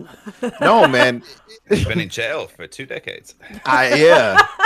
Outside of these weirdos rushing the stage, and that's dangerous, by the way. We talked about that the other day on the show. It's like, I know it's not Keely's show per se because he's working in conjunction with the people there, and I forgot how to say their name, Koenigsstück, whatever. I can't, I can't say it, but he's working in conjunction with them at Gamescom. But where is the proper security to block stuff like that? It's unfortunate. And they I had just use Keely to block them.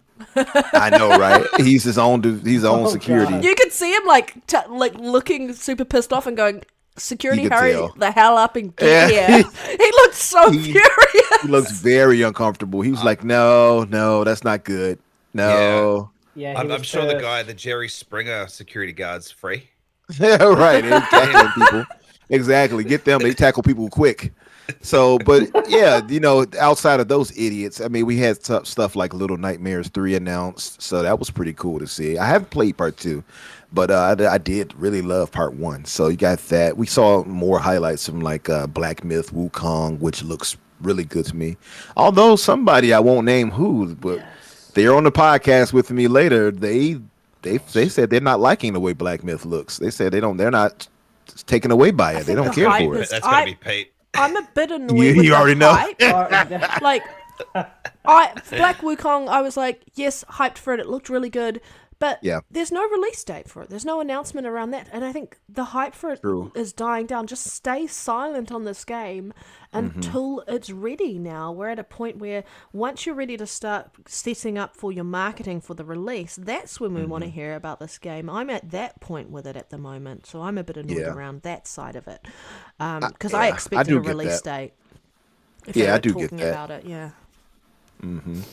I definitely get. And you had the Killing Floor 3, which I thought was Gears, by the way. Can I be the only one that thought that? No. It showed the Killing Floor with the thing on the table, and they started putting all the metal stuff into it and guns. Yeah. I'm like, is that I that thought one it of was the? I can see Doom too for sure. That makes sense too. But I initially though I thought it was one of the not Lambent, but the Locust. I thought at first. I'm like, what is that? And then it's like Killing Floor 3. I'm like, oh. What was another one? The Crimson Desert. Yeah, UFC. Yeah. Yep, same way. Crimson Desert looks pretty spectacular. Although I am a little worried though because it seemed you know how they say something seems too good to be true. Usually it is. That seemed a little too good to be true. Like you had so many different things in there you could do. It felt like Dragon's Dogma. It felt like Dragon's Dogma, felt like Assassin's Creed, it felt like Zelda with him jumping and flying from the Felt sky like and stuff like that. Tsushima. Felt like Ghost of Tsushima in some ways. It had a lot of it held, even gave me A lot of little other Witcher games vibes. DNA in it, right? Yeah. Yeah, it felt like it had too much going on. So when I see all that, I'm like, all these good things, is this really what we they can deliver? expect to have? Exactly. So I don't know. They're not a rock star. If they were a rock star or Insomniac or Naughty Dog or something, I'd be like, okay, yeah, they're about to we're about to get something crazy here. But I don't know enough about this studio in China to deliver like that. That doesn't mean they can't, but I just don't fully believe that they're going to deliver on all those systems. And then I saw, if you look at the gameplay, it showed like pressing up on a directional pad to do certain actions. So some of this stuff is not even you doing it. It's like pre-scripted action scenes going on and stuff like that. Cinematically to make it look really As long as it's not the good. Black Desert game, then I'm good, because I don't want an MMO style for that game. I want a single-player experience. I agree. Yeah. And that's what they're aiming for here, which I do like. Visually, it looks gorgeous. I just don't know if they're going to pull that off. That was the dope. But you know what actually surprised me? What I would say was like my biggest, I wouldn't say takeaway, but really like caught my eye where I didn't think it would. Modern Warfare 3. That looked fire. It looks phenomenal. It looked great. I mean, yeah, fire. Literally, like on your screen right now, with you lighting up these That's what it cardboards. made me think of it. I saw that in the cinematically. They are just at another level when it comes to presenting Call of Duty, and I so hope that when this is finalized, the ABK situation, that Microsoft and Phil are smart enough to grab some of those helper studios to help push out Halo properly. Well, And this I is mean, you know, the as last far as year cinematics and everything else, you know what I mean? the last year or second to last year for PlayStation marketing rights for COD, right? So last year, yep, they Thank goodness. put this out earlier than people would have expected. So this is the last one on the contract, from as far as I know. So Hashtag the parody. absolutely.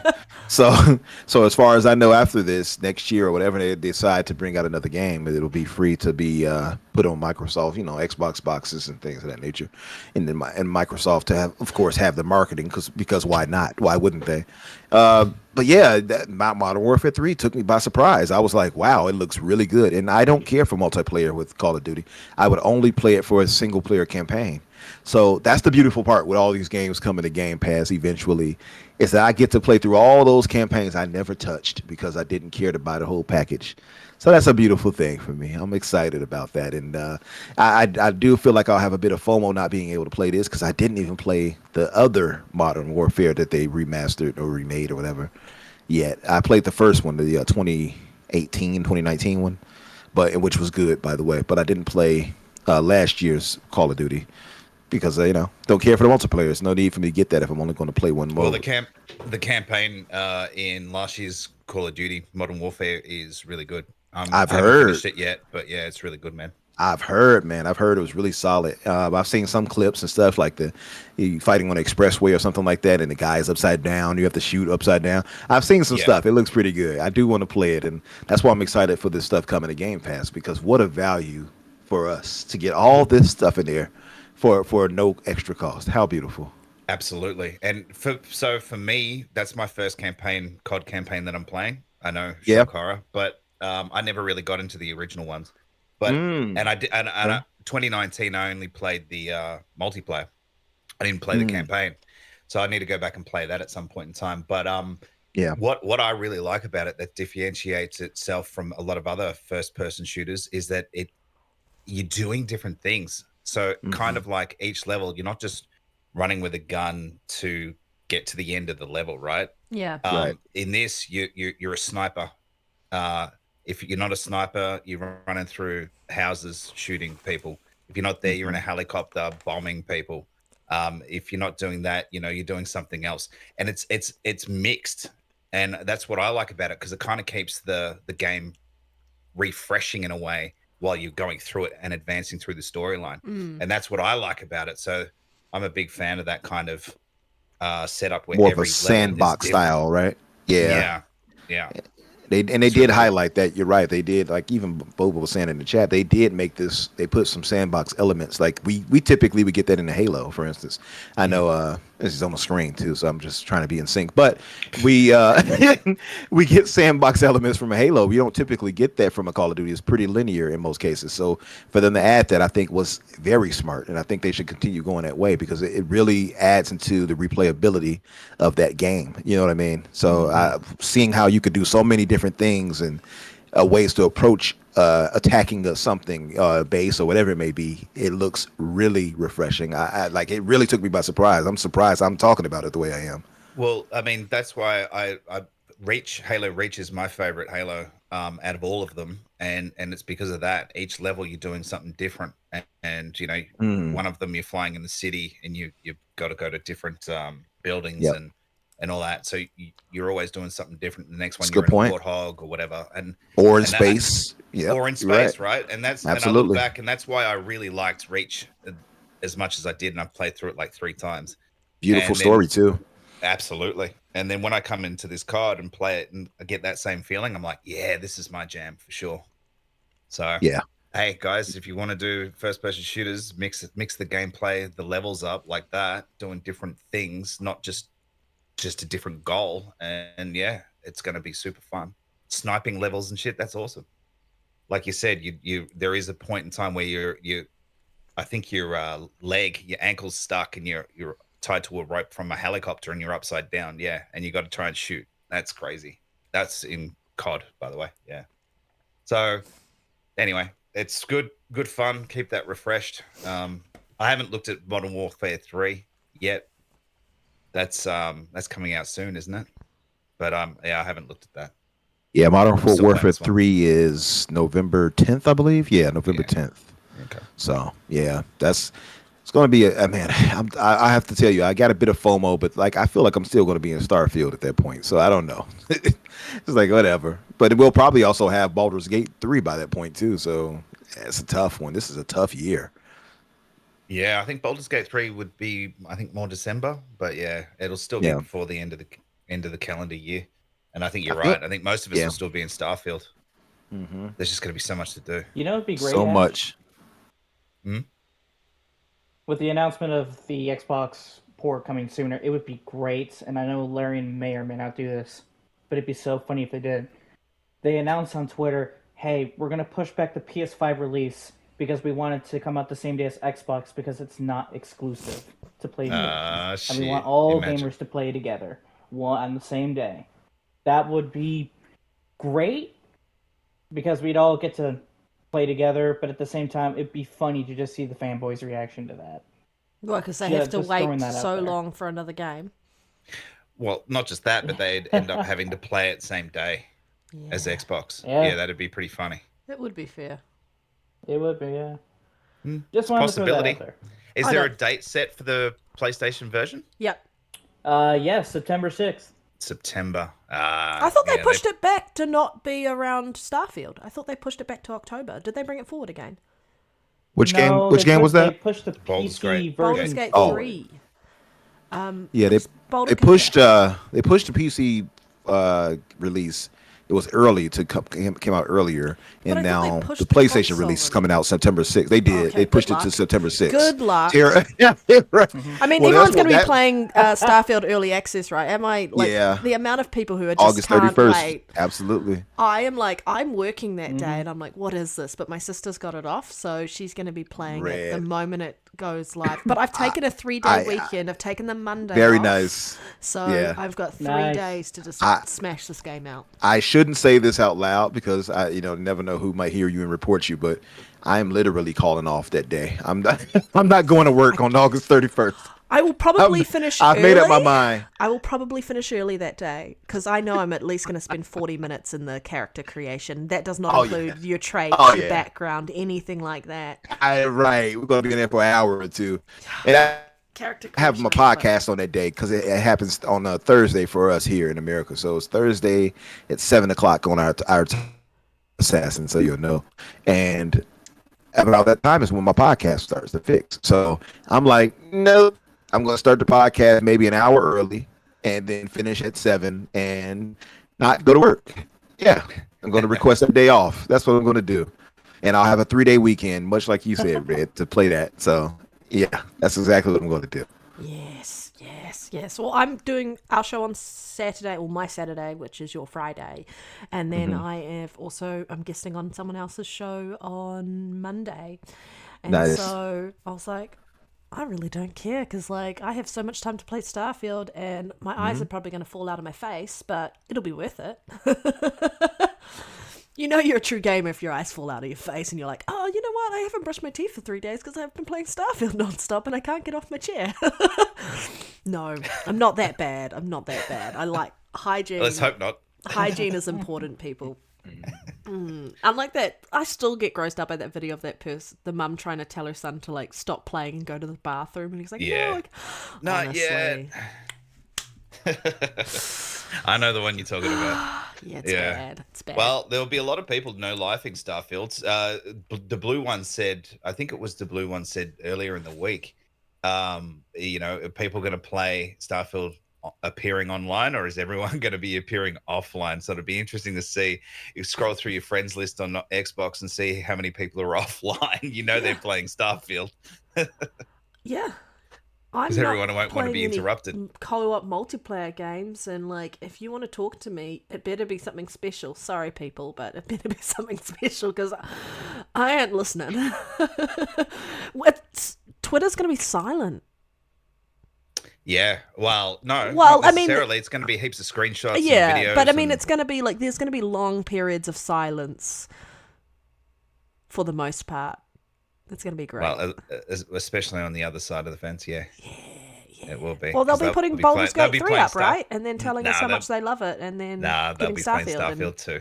Switching themselves offline so no one can tell that they're playing Starfield. I've already I've already said 2 days ago, I've got to pick up my Constellation Edition on Friday. I might have to leave work a little early. Well, He's like, okay. speaking of Starfield, I'm going to just jump to one of the other topics very quickly and we can head back to this other one. What are your thoughts on the Starfield console wrap, everybody? Is this something that you think is a good idea, is a win, is it an owl? What are your thoughts? Is this something that you see yourself maybe purchasing, or is the price too much? Because they announced the Starfield console wrap and they also announced, 2 camo wraps, I think? Or was it just one camo wrap? But no, there's 2. A blue one and a white one. The blue one and a white one. So the blue one's getting one? Yeah, look, I don't know. It's a hefty price. I don't even know look what like it's crap material though. It actually No, looks no, like it looks it's good definitely material. looks yeah, it'll definitely look like it's it'll last quite a long time. I mean, at the end of the day, how much are you going to be playing with it and touching it anyway? But yeah, the price just looks a bit expensive. It was what, $100? I'm 50. expecting it to be $100 Australian. Yeah, so What if it's was 50 US, 50 US or 40 something US or something like that. Yeah. yeah, so I'm expecting around 100. I or reckon close to I it. reckon they won't pop it that high in Australia or New Zealand. If that is, that's just that's just dead on arrival here. I wonder if I'll see if I'll do a quick Google search and see if there's any pricing for Australia yet. Assassin, And are you then- gonna pick this up? To be honest, no. The $50 price is it's a little bit too pricey for me, but it is a great idea. I mean, it means that gamers don't have to buy a new console for Yeah. a Starfield edition. It saves a lot of time for the hardware team to not have to worry about making a new console as well. So Yeah. I see this as a pro consumer move and actually pro developer, pro hardware developer product as well. But no, I'm gonna have to pass unless later on down the line they have a Fable one. Then I'll definitely get it. I just want them But to. no, not right now. I just want them to reach out to EA and get a Mass Effect one, and I will buy it. I love Mass Effect so much. I can see them maybe doing a Hellblade 2 one, with the hands crawling all over it, like they do with Senua Yeah, that would in be the quite Hellblade 2 cool. poster. That would be quite It cool. would be, yeah. Umbra, what are your thoughts on the console wrap? It's I a think wrap. they're pretty dope. It's a wrap. It's a rat. It's a rat. It's a wrap. It's a rat. It's a wrap. That's what I thought of when it was first announced. I was like, yes. It's a rat. It's a wrap. That's I think it's actually ingenious, and I have actually. It's funny because on several podcasts that I've been on, I had said, "Man, where's a custom console for Starfield? That is a missed opportunity to not have a console, a special edition console, limited edition, whatever you want to call it, console for Starfield. Starfield is this mega game. Like, there's no getting around it. People can say what they want, right? So you're like, why don't you have? You got the controller, you got the headset, you got the skateboard, you got the Elgato, like Panda pointed out earlier. You got the mic, the Wave 3 or whatever that comes with it, you can buy. You got so much stuff now that we see. So clearly our fear of them not marketing this game was unfounded, right? But you don't have this console. So I said, We maybe weren't they should come afraid up of with it. A particular fan base was calling it out. To be fair, correct. And without them, we would have never got the game gold. So let's give them our due love. We gotta give them It's all that. because of them. Thank you, ponies. Thank you, Who brothers. So, but here you go. We need one with the Who's clopping together, like. But the thing is that I had said it like, man, it would be nice if they came out maybe with a console wrap, because you saw like the plates that I forgot the name, Decals. D brands. D brands. You'll see that they make for PlayStation and such. Decals, yeah. Exactly, and decals and vinyl wraps, all those types of things. So you figure like this is something you're missing out on when you don't have at least a third party team like Mad Catz-esque. This by the way, does Mad Cat still exist? Yeah, I man. think so, I yeah. believe so. Yep. Okay, so I was afraid they didn't. I know they were really big around the Rock Band era. So, but I don't see them as much now. But having somebody like them make a dedicated kind of vinyl or something you could put on this console. So to see them come out with this wrap, I'm like, how ingenious. Now the problem I have is it is kind of pricey. I will admit, $50 for a wrap seems a little expensive, a little excessive, but it is decent quality. So it's not like they're just giving you some tearaway like cardboard or something like that. It's made out of quality plastic, and it has like a leathery like substance to it, and it also has like this Velcro substance inside too to keep it in place for your console, and it fits on there snugly and nice, as you all have seen from images and things like that. And people who have been up close at it at Gamescom and taken videos of it, it looks like the thing is on there. It doesn't look like it's something you put on that thing. It looks genuinely like it is a custom edition console. So I think this is a smart move by them. The price point is the only issue I really have. I'm going to be honest. It's the only issue I have with this is the price point, and maybe that they don't have an S edition. We talk about parity. They don't have parity when it comes to these wraps, right? So you would think that they would probably do that for the S as well. They didn't. So I want to see what type of workaround they can do for that to maybe incentivize people to buy it for the S. The Starfield edition is sold out, so I can't even get it right now. I'm going to wait, but I will eventually get it. The wraps? Yeah, the Starfield one is gone. That's sold is. out immediately. I think they missed a beat, though. I think like for the people who already had consoles, great idea around just offering up an option to customize your console, like the faceplates on the 360. But for those who haven't picked up a console yet, Starfield Edition would have been a nice option for them as well, so they don't have to pay an extra price to get the wrap. So I think they missed a beat there, or missed an opportunity there. But honestly, this would be really cool if this went into like Xbox Design Studios or whatever it was, and you could design your own wrap, obviously around certain parameters. Right. But that can't would put be cool.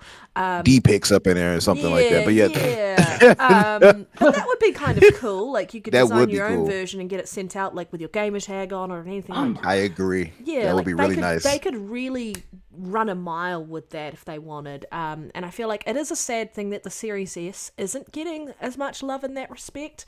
So they need to do something for the Series S. But, you just know that no matter what they do, if it's Starfield, it's just going to sell out like gangbusters at the moment.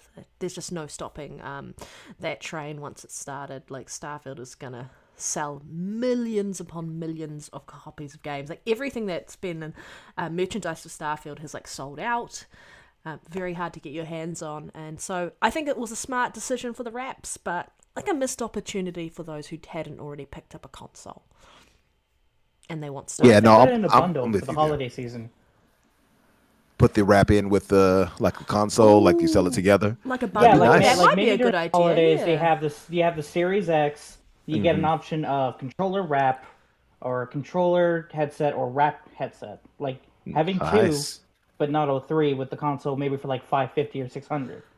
Yeah, that'd be smart. That would definitely save a lot of money for certain people. That would be smart. Starfield bundle, pick up a Series X, and you get the wrap with it. Yeah, done. That would be nice. That'd be a smart way to get around it. I do agree with you on the Series S, though. Though to be fair, they do have the 1 terabyte Series S coming next week as well. That's all black at the moment. Yeah, I do agree with the missed Starfield marketing on the Series S, though. Yeah. But I will say that's actually a pretty smart idea there, Assassin. To double up on that, the fact, that they're not losing out on consoles that they have to manufacture and put out there with these custom designs, that saves them a lot of overhead too. So it's smart for them, for their overhead, and us as well, because we don't have to buy a brand new console, right? Yeah. Now, some people, they probably have the expenses to do so, but I really don't at the moment. I mean, I could, but I'm not doing that. But to have a wrap where you can take that thing off and put on something else, I think is a very smart decision, especially since it's a decent quality. So I think I'm really happy with that personally.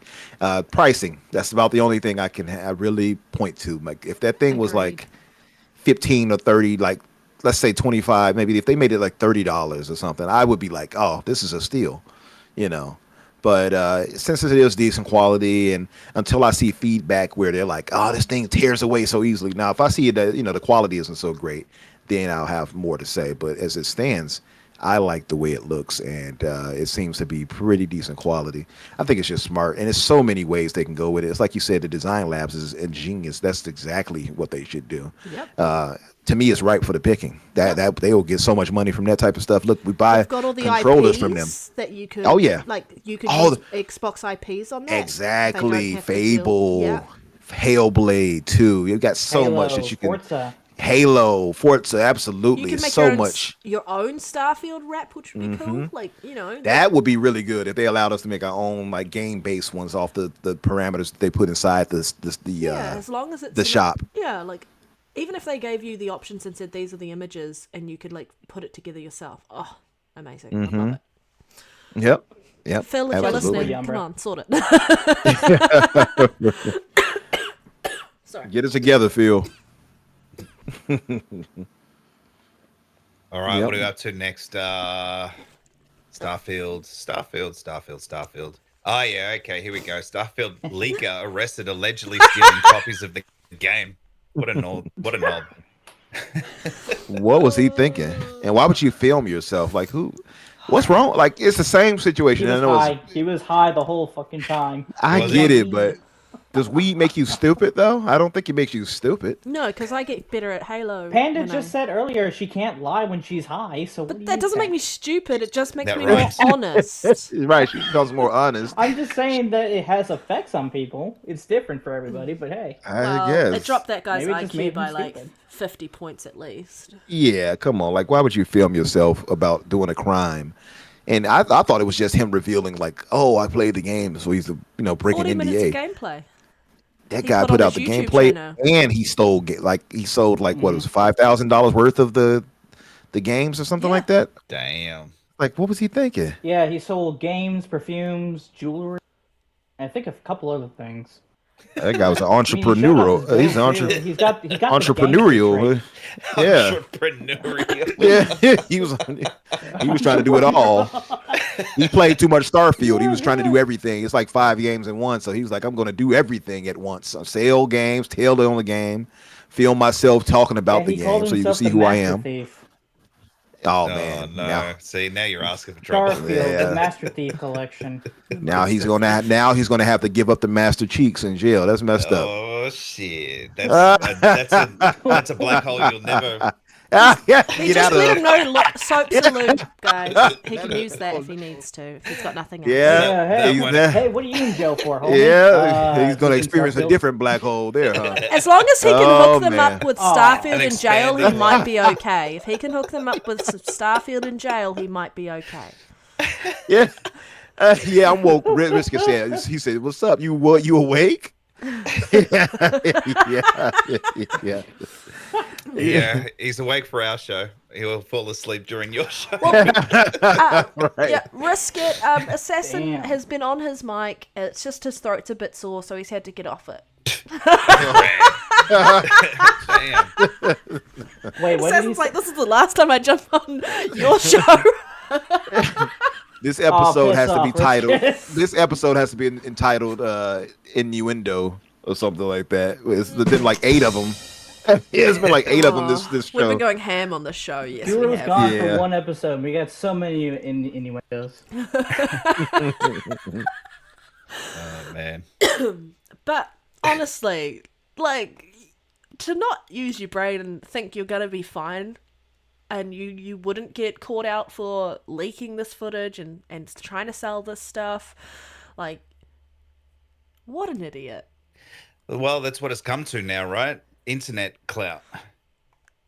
People get famous off shit like this. They're saying the article said that it's a misdemeanor, and he's facing. Oh, it says facing felony charge. Yeah. Of $2,500 to 10,000. Yep, at Whether least. stolen property, misdemeanor charge of $1,000 or less for stolen property, and a misdemeanor charge for possession of marijuana. They'll probably block So- his console or PC from ever accessing Starfield.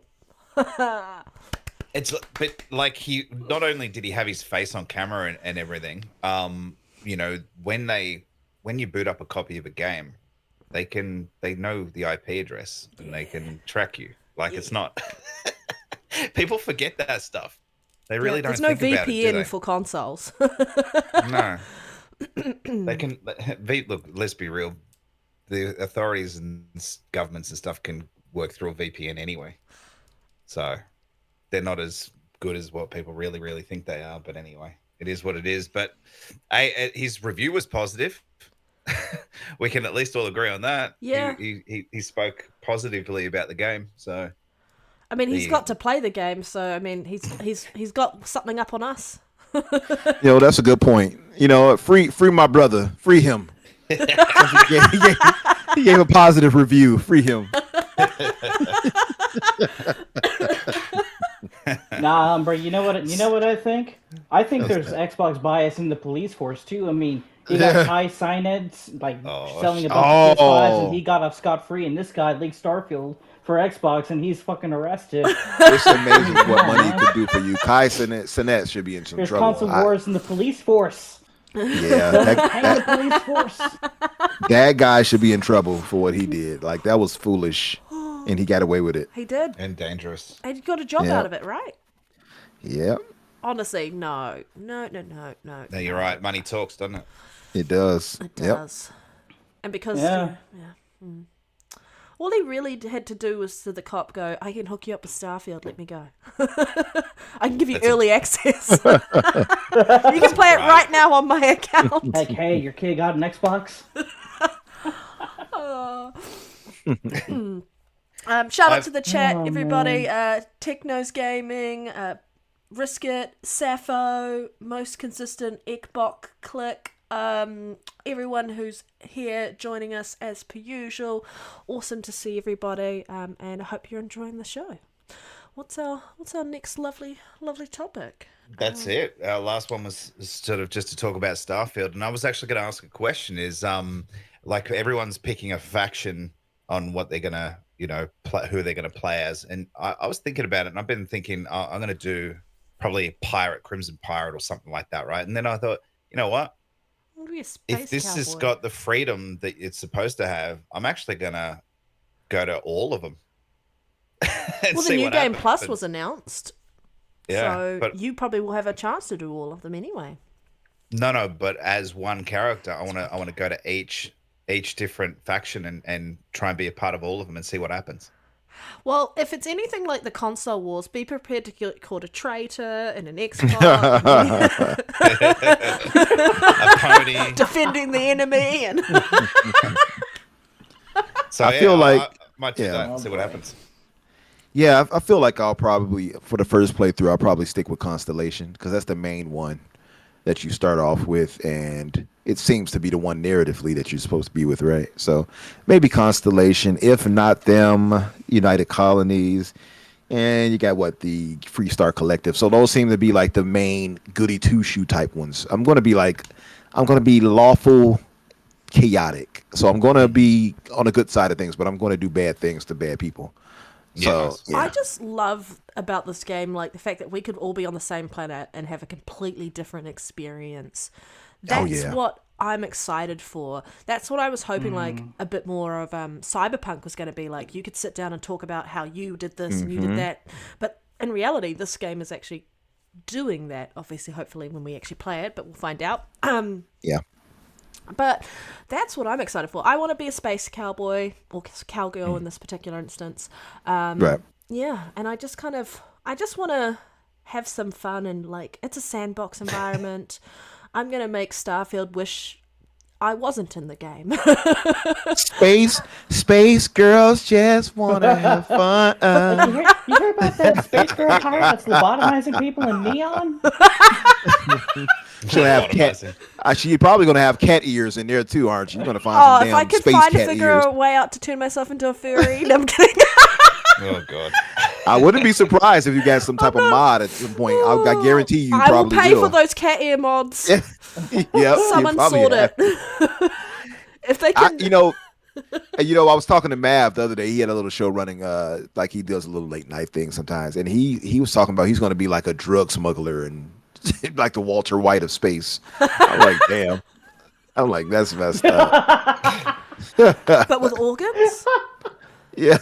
Hey, it had 5 great seasons, so he's not exactly in the wrong there. Yeah. Masterpiece. It should be good. Like, honestly, I know you were talking about it on your show yesterday, and I was kind of came in at the very end of your show to say hi, Umbra, but like, do people feel like this is going to do badly around its scores? What are your thoughts on Starfield? The hype is just next level, and I think we have to try and keep ourselves in check. But again, gamers, we want to be this hyped about a game. That's right. I haven't You felt this should hyped be, about a right? game in ages. Yeah, and it's something like we are trying, like as adults, I guess we tuned ourselves, and I know it's because of a lot of negativity in the communities and such, but we've tuned ourselves to think you have to be negative or at least grounded when it comes to new games and such. No, you don't. The part of the enjoyment of being a gamer is to have these optimistic views and to have these wondrous thoughts. And that's where I'm at. I'm an optimistic kind of guy. I'm an optimist by nature. People have tuned themselves to go, it has to be a 10 or it's trash now. That's what it's at. That is the bad part of it. That is true. Because you know what though, that I'm gonna tell you that squarely falls on our Hood brothers' shoulders. That's them. That is them. If they don't hit a 9 or something like that, the game failed in their eyes. That's how they look at it. So I'm not. I don't think most Xbox gamers to that level.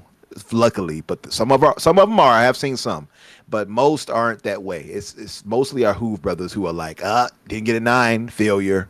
I've seen them say this. I've seen them act that way and put things like graphics above gameplay. Like that's how they think. I'm not joking. I've talked with them, and so I think their values are skewed because they are too entrenched into the war. You know what I mean? But I will say we should be happy. We should be excited. We should be celebratory. This is a generationally great game again, and I hate to keep saying it. It sounds like I'm programmed, but it is true. Todd Howard and his A-team puts out generationally great games, something you're only going to get once in a lifetime. You should be happy for this, and I think that the game is going to reflect that way by seeing the reactions so many people are kind of giving us without breaking NDA. Like you could tell they're loving what they're playing, and I think the game is going to score well. I think it's going to be a 94 to a 96. I think it's going to be that too. And for those who, I know someone mentioned the outliers and the anomalies that are going to maybe score it low. Those are outliers. They are anomalies. They're not going to impact the score a great deal because it's the experience and what people take away with that, and that's going to be the deciding factor. And I feel like as much as people want to look at this and be an Xbox game, those people playing the game are eventually going to forget it's an Xbox game, or and just enjoy the fact that it's a Bethesda game, and there hasn't been a proper Bethesda game in a very long time via this particular studio or team from the studio, because it's not the same team that did 76. It's the original team who we have Oblivion and Skyrim to thank for. And so through and through it is Bethesda, and you can't ignore the fact it's Bethesda because people have nostalgia and they have great memories from that. And even though they might not want it to be an Xbox game, you can't ignore that. And I don't think it's going to overly, like, there's always that whole Xbox adjustment for points. The Xbox tax. Yeah, the Xbox tax. Thank you. I couldn't think of what it was called. I think at the end of the day, people are going to forget that and just enjoy the game that they're immersed in. I think that's going to be its deciding factor. It'll be interesting to see what the user score ends up being. And we know that we've seen some stuff on Twitter that people are trying to, create 1,000 accounts and they're going to review bomb. Now, it'll be interesting if that happens, which it will, but it'll be interesting also a Metacritic's stance on that and whether they come out like they did with Last of Us.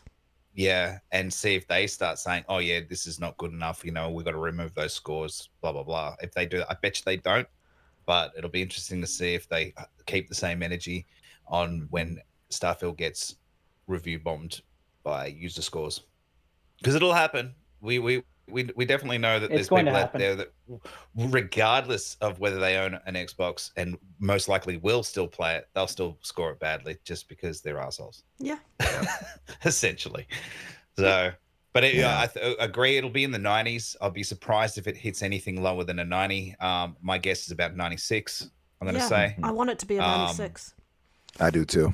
I predict 90 to 93. For it to drop, somewhere in that area. 94. Yeah, for it to drop any lower than that, there would have to be something like fundamentally wrong with it, in my opinion, because again, the backing of what their previous games are and what they've done, they're they've got the experience. So if anything, this should be even better than Skyrim and Oblivion. Well, they've got And all the Elder history. Scrolls 100%. and all that kind of They've stuff. got all the You know what I history. mean? They've had the extra Yeah. time. This, like I've been saying this whole time, and people are going, it's Bethesda. Bugfesta. Bethesda. It's going to be the most polished Bethesda game out there because they didn't have to release it in 2021. It didn't get released in 2022. It's been released in 2023. So they've had all this additional time, enough time so that when they went to Gamescom, they were able to create that 30-minute, 40-minute snapshot of the first 4 hours of the game, purely curated for that. They had time to separate part of their team out to work on that. And you know that all they've been doing and polishing, there's already an update out now. Including Microsoft's team that they sent to them, the ATG team. Yeah. Yep. So it's just every QA tester. there's just so much supporting evidence around this game being awesome. And you've got 25 years in the making, 8 years in development, all these other games that they've played, all the other games that have come out since they started the development where they've seen someone do that and go, let's do that, let's put that in there. They've been working on this for so long. They've put their heart and soul into this. And you've seen what they've delivered on their other titles where they haven't, been able to delay it and they've had no choice but to push it out. This should be an experience of the generation as we're talking about. Agreed. Yeah. Agreed. And it's like you and Ashtrey said. Ashtrey's correct.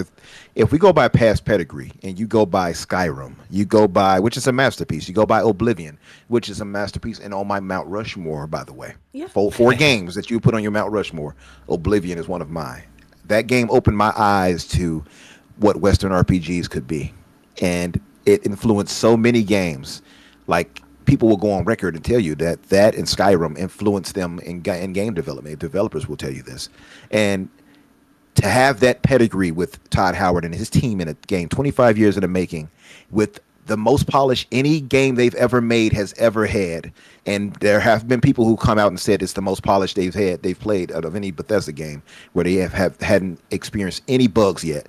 So the whole Bugfesta thing, Microsoft took that personally, as they would say with the Michael Jordan meme, and gave them an extra year and a half, 2 years now almost, to get this game fully correct and right, because the game would have released in 21 and it would have been buggy as hell. Now it's super polished to go along with the ambition of what you do in this world.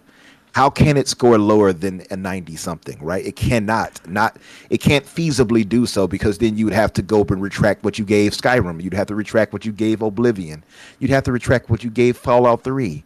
Those are masterpieces. Those are generationally great games. So if they're following that pedigree and they're delivering on all those systems there in every way, the same way, but with better polish, you can't give this game lower than a 90. I would say a 94, personally. You must have been excited when Phil mentioned this, if he compared it to Oblivion over Skyrim. I didn't know that he said that until Mav told me yesterday. Funny enough, you should say that. Oblivion is on my Mount Rushmore, like I said, and I was talking about that, and Mav was like, oh, Phil said they compared it to Oblivion. I said, what? And I went back to watch the video after that. I was stunned because that just upped my excitement by tenfold right there. It really did. I was like, it made me smile from ear to ear. I kid you not. I was like, damn, that's some high praise. That to me is some of the highest praise you can give a game. If you tell me something like that, it better live up to it though. Yeah, that's some high praise. They're talking about how big this game is and how it feels like multiple games in there because of what you can do and where you can go and just the variety you're getting from the game. And I'm like, I'm here for it. I'm excited for it. It's gonna be good. Mm-hmm. Yeah, it's going to be great. I'm excited as hell. Look, I'm calling off work to play the game. When you start getting me calling off, you're doing something right. You feel a cold coming on? Yep. I feel it. Yeah, that's exactly what I want to tell them. Preempting. Like, Just find somebody at work and pay him $10 to sneeze on you. You're right. Like, I feel like I got COVID symptoms. I don't know. I need to have 7 days off work. I might need to take this whole week off. I don't know, boss. I'm not sleeping. Not because you're... For real. My eyes are bloodshot. I've got to go to the doctor. Right, I'm going to make myself cry and like keep my eyeballs open so they get watery and red. Like, oh, you're just playing so much that your eyes are watery and red because you need sleep. I don't know what's wrong with me. I got a cold. I need to be off. Start playing Call of Just put a Starfield. little bit of salt in your eyes. Yeah, that'll do the trick. That'll do it. It probably hurt though. I don't want salt in my eyes. It would hurt. You'd be crying for real. They Yeah, wouldn't I know. bet. You just need to cut some onions beforehand. There you go. That's the smart solution. Get some onions and just dip my face into them. Cut the Boss, white I ones. can't The red make ones it. don't you jack. Like, yeah, you got to get the white onions. That's true. But I think we got a masterpiece in our hands, guys. Honestly, I don't even say that as bias. I just believe it's to be the case. Their pedigree speaks for itself. I tell people this, and you got some idiots online. A lot of our Who's brothers. Oh, this game is not going to get past a 70. I'm like, maybe in a user review because you're going to plan on bumming it like an idiot. But as far as the actual, I know, right? Imagine. But as far as actual critical reviews, no way. I would be surprised if this hit a high 80. It would just be like, what? How did it hit a high 80? I would be stunned. I would be absolutely stunned and shocked if it hit a high 80 and not a minimum 92 at minimum. But I think it's going to be at least a 94. Yeah, 94 at the very least, and it's going to make it really interesting, by the way, because before I said this before, I don't know if you all remember, but I talked about Oh No, It's Alex, and he makes those salt videos. Yeah. He highlighted me one time because he had like content that week. I know he did because I said nothing crazy. No, you didn't All say anything crazy, and I was like, huh. Yeah, you remember, right? I was just saying, man, Zelda scores is crazy, 96 for that game. I was like, man, Starfield has some crazy competition. Such and such. That was me giving praise to Zelda for his crazy high score and saying that Starfield has his work cut out for it if it's ever going to challenge that. That's all I was saying. He took that to say, like, you think? And he was like, you think, you idiot? I'm like, oh, like, wait a minute now. I didn't say anything too crazy there. All I said was that Starfield has his work cut out for it. And so I told him on his tweet, I said, you had a slow week this week, huh? You didn't have much content to use anybody for, so you could tell you just reached for mine. DOS any patience or anything on the PlayStation. Yeah. Exactly. He didn't have enough salt to use on him that week. But my thing is this. I stand by this. I said it, and I'll say it again. I'll keep saying it. Starfield is going to win Game of the Year. And on top of that, if it's not going to win, it's going to be in the top 2. I'll say that. And Baldur's Gate, if it doesn't. Baldur's Gate is definitely the challenger because before people wrote it off because of Zelda. Zelda's going to win it. You idiot. Zelda. Now all we hear about is Baldur's Gate now. Yeah. Now all we hear about is Baldur's. Nobody's talking about Zelda anymore. You see how things change? Mm-hmm. So I don't take what the fans just throw out there and just be like, yeah, this is what it is. Bethesda and Todd Howard, with their past masterpieces, have defeated Zelda twice for Game of the Year. Yep. This is no different here. Baldur's Gate is the only little screw like monkey wrench that could throw a little monkey wrench in the works is Baldur's Gate 3. But I don't even think Baldur's Gate 3 is going to stop this monster here. It's going to be more recency bias behind it. It's going to be a masterpiece, right, made. So you probably, let's say if it scores 96, what then? Because now you're going to have more reviewers who scored it at a high rate because as much as people are loving Baldur's Gate 3, it doesn't have as many reviews as you would want it to have. Because for one, it's a super long game. It's so much to do in it, so much content. So it's like, 24 reviews maybe? You're going to have 56, 60, 80 some odd people that reviewed this game, Starfield. And it lands at a 96. That's more in its favor than anything, right? So let's say that happens. What happens at the Game Awards? You can't write it off. If both of those have 96, those are the top 2 contenders. So it's going to be crazy. All right, well... What would the reaction be if Keeley wrote it off? Man, the drawback, we'll have salt like these our Hoof brothers. It'll be crazy. I think because it's also on PC, and if PC gamers were like Elden Ring, and console gamers were also like that, but PlayStation ones were like, no, it's not Elden Ring, it's God of War. I think if everyone is unanimously of the opinion that it should be Starfield, and Starfield doesn't win, I think they're going to be a little bit like, that's disingenuous. Well, that's the other thing is will the PC version get a higher score than the Xbox version? I'm not too worried That'll about be it. interesting to see. That's Oh, a good that'll still question. be interesting It'll to still be see interesting, yeah. how that works and user scores, and we'll find out soon enough, obviously. I think if it does, it'll probably be like a 2-point difference, maybe. Yeah. Maybe it'll get like maybe a point or 2 because of the mods and stuff like that. And of course, it runs at 60 frames. Yeah, exactly. So, yeah, that's fair. All right. Well, thank you, Yeah. everybody, for watching the Gamers Initiative podcast, episode 112. If you enjoyed the show, hit the like button, share it out. And I just want to say a big thank you again to our guests, Assassin and Umbra, and also thank you to Ashtrey for being co-host today, and our lovely chat. As always, we appreciate you every week who come and join us, where we get to talk about games and all of our innuendos, #DeleteElite. But Assassin, where can people find you? Let's see, you can find me on X. I'm just kidding. Twitter. You can find me on Twitter at Assassin, is exactly how it's spelled. I can't believe I'm going to say this on this podcast, but Ask for Sin on Twitter. Yes. I don't know how else to say it. I mean, that's what it is. And you can actually find me on YouTube at Red Wolf Renegade, because I'm on his podcast every Tuesday at 5 p.m. or 6 p.m. Eastern Time. So I'm going to, if it's okay, I'm going to link his channel Go plug it. in the chat below, but that's where you can find me. Always okay. Plug it. Happy for you to plug it. Absolutely. Thank you so much. Umbra, you're about to head over to another show, right? But where can people find you? Well, you can find me on Xbox Infinite after this, but as far as in general, of course, you can find me on Malcolm X's platform under Infinite Umbra or Umbra Infinite. You'll find me either way. And of course, on Tuesdays, Xbox Factor with Boom, myself, Daniel McGee, and now our brother C Money. C Money sounds like some type of rap name, doesn't it? It does. It does. It sounds like a New Zealand rap name, because there's someone who's called P Money in New Zealand. Oh wow! Yeah. Is it? Yeah. What does the P stand for? I'm I can't almost remember. hesitant. Okay. Okay. I was like, Nothing what does that dirty, stand though. for? Okay. All right. All right. I was going to say, but so you get, that's on Tuesdays and Thursdays, of course, The Fix. You are watching The Fix with Infinite Umbra and Daniel McGee. And of course, on tonight, the third Friday night for us, of course, Saturday for you guys, it is the Xbox Infinite. So thank you all in the chat for being here. Thank you guys for having me. It's always a pleasure to talk gaming with you guys. You know, you all some of my favorite people. And I look forward to murdering you in Halo and in Among Us, Panda. It's always a treat. Wait, I mean, did I say that out loud? I meant to say, oops. Oops. I think we're pretty even on the Halo front. We are. You get me as Umbra. good as I give you. That's true. I'll give you that. Yeah. Now, Among Us, however, I got your number there. You do. I do know when you're. I do know your tell though on him. Yeah. Like when you're You know the when I'm lying on imposter. it? Yeah, I know when you're the imposter. I'm like, this. Yeah.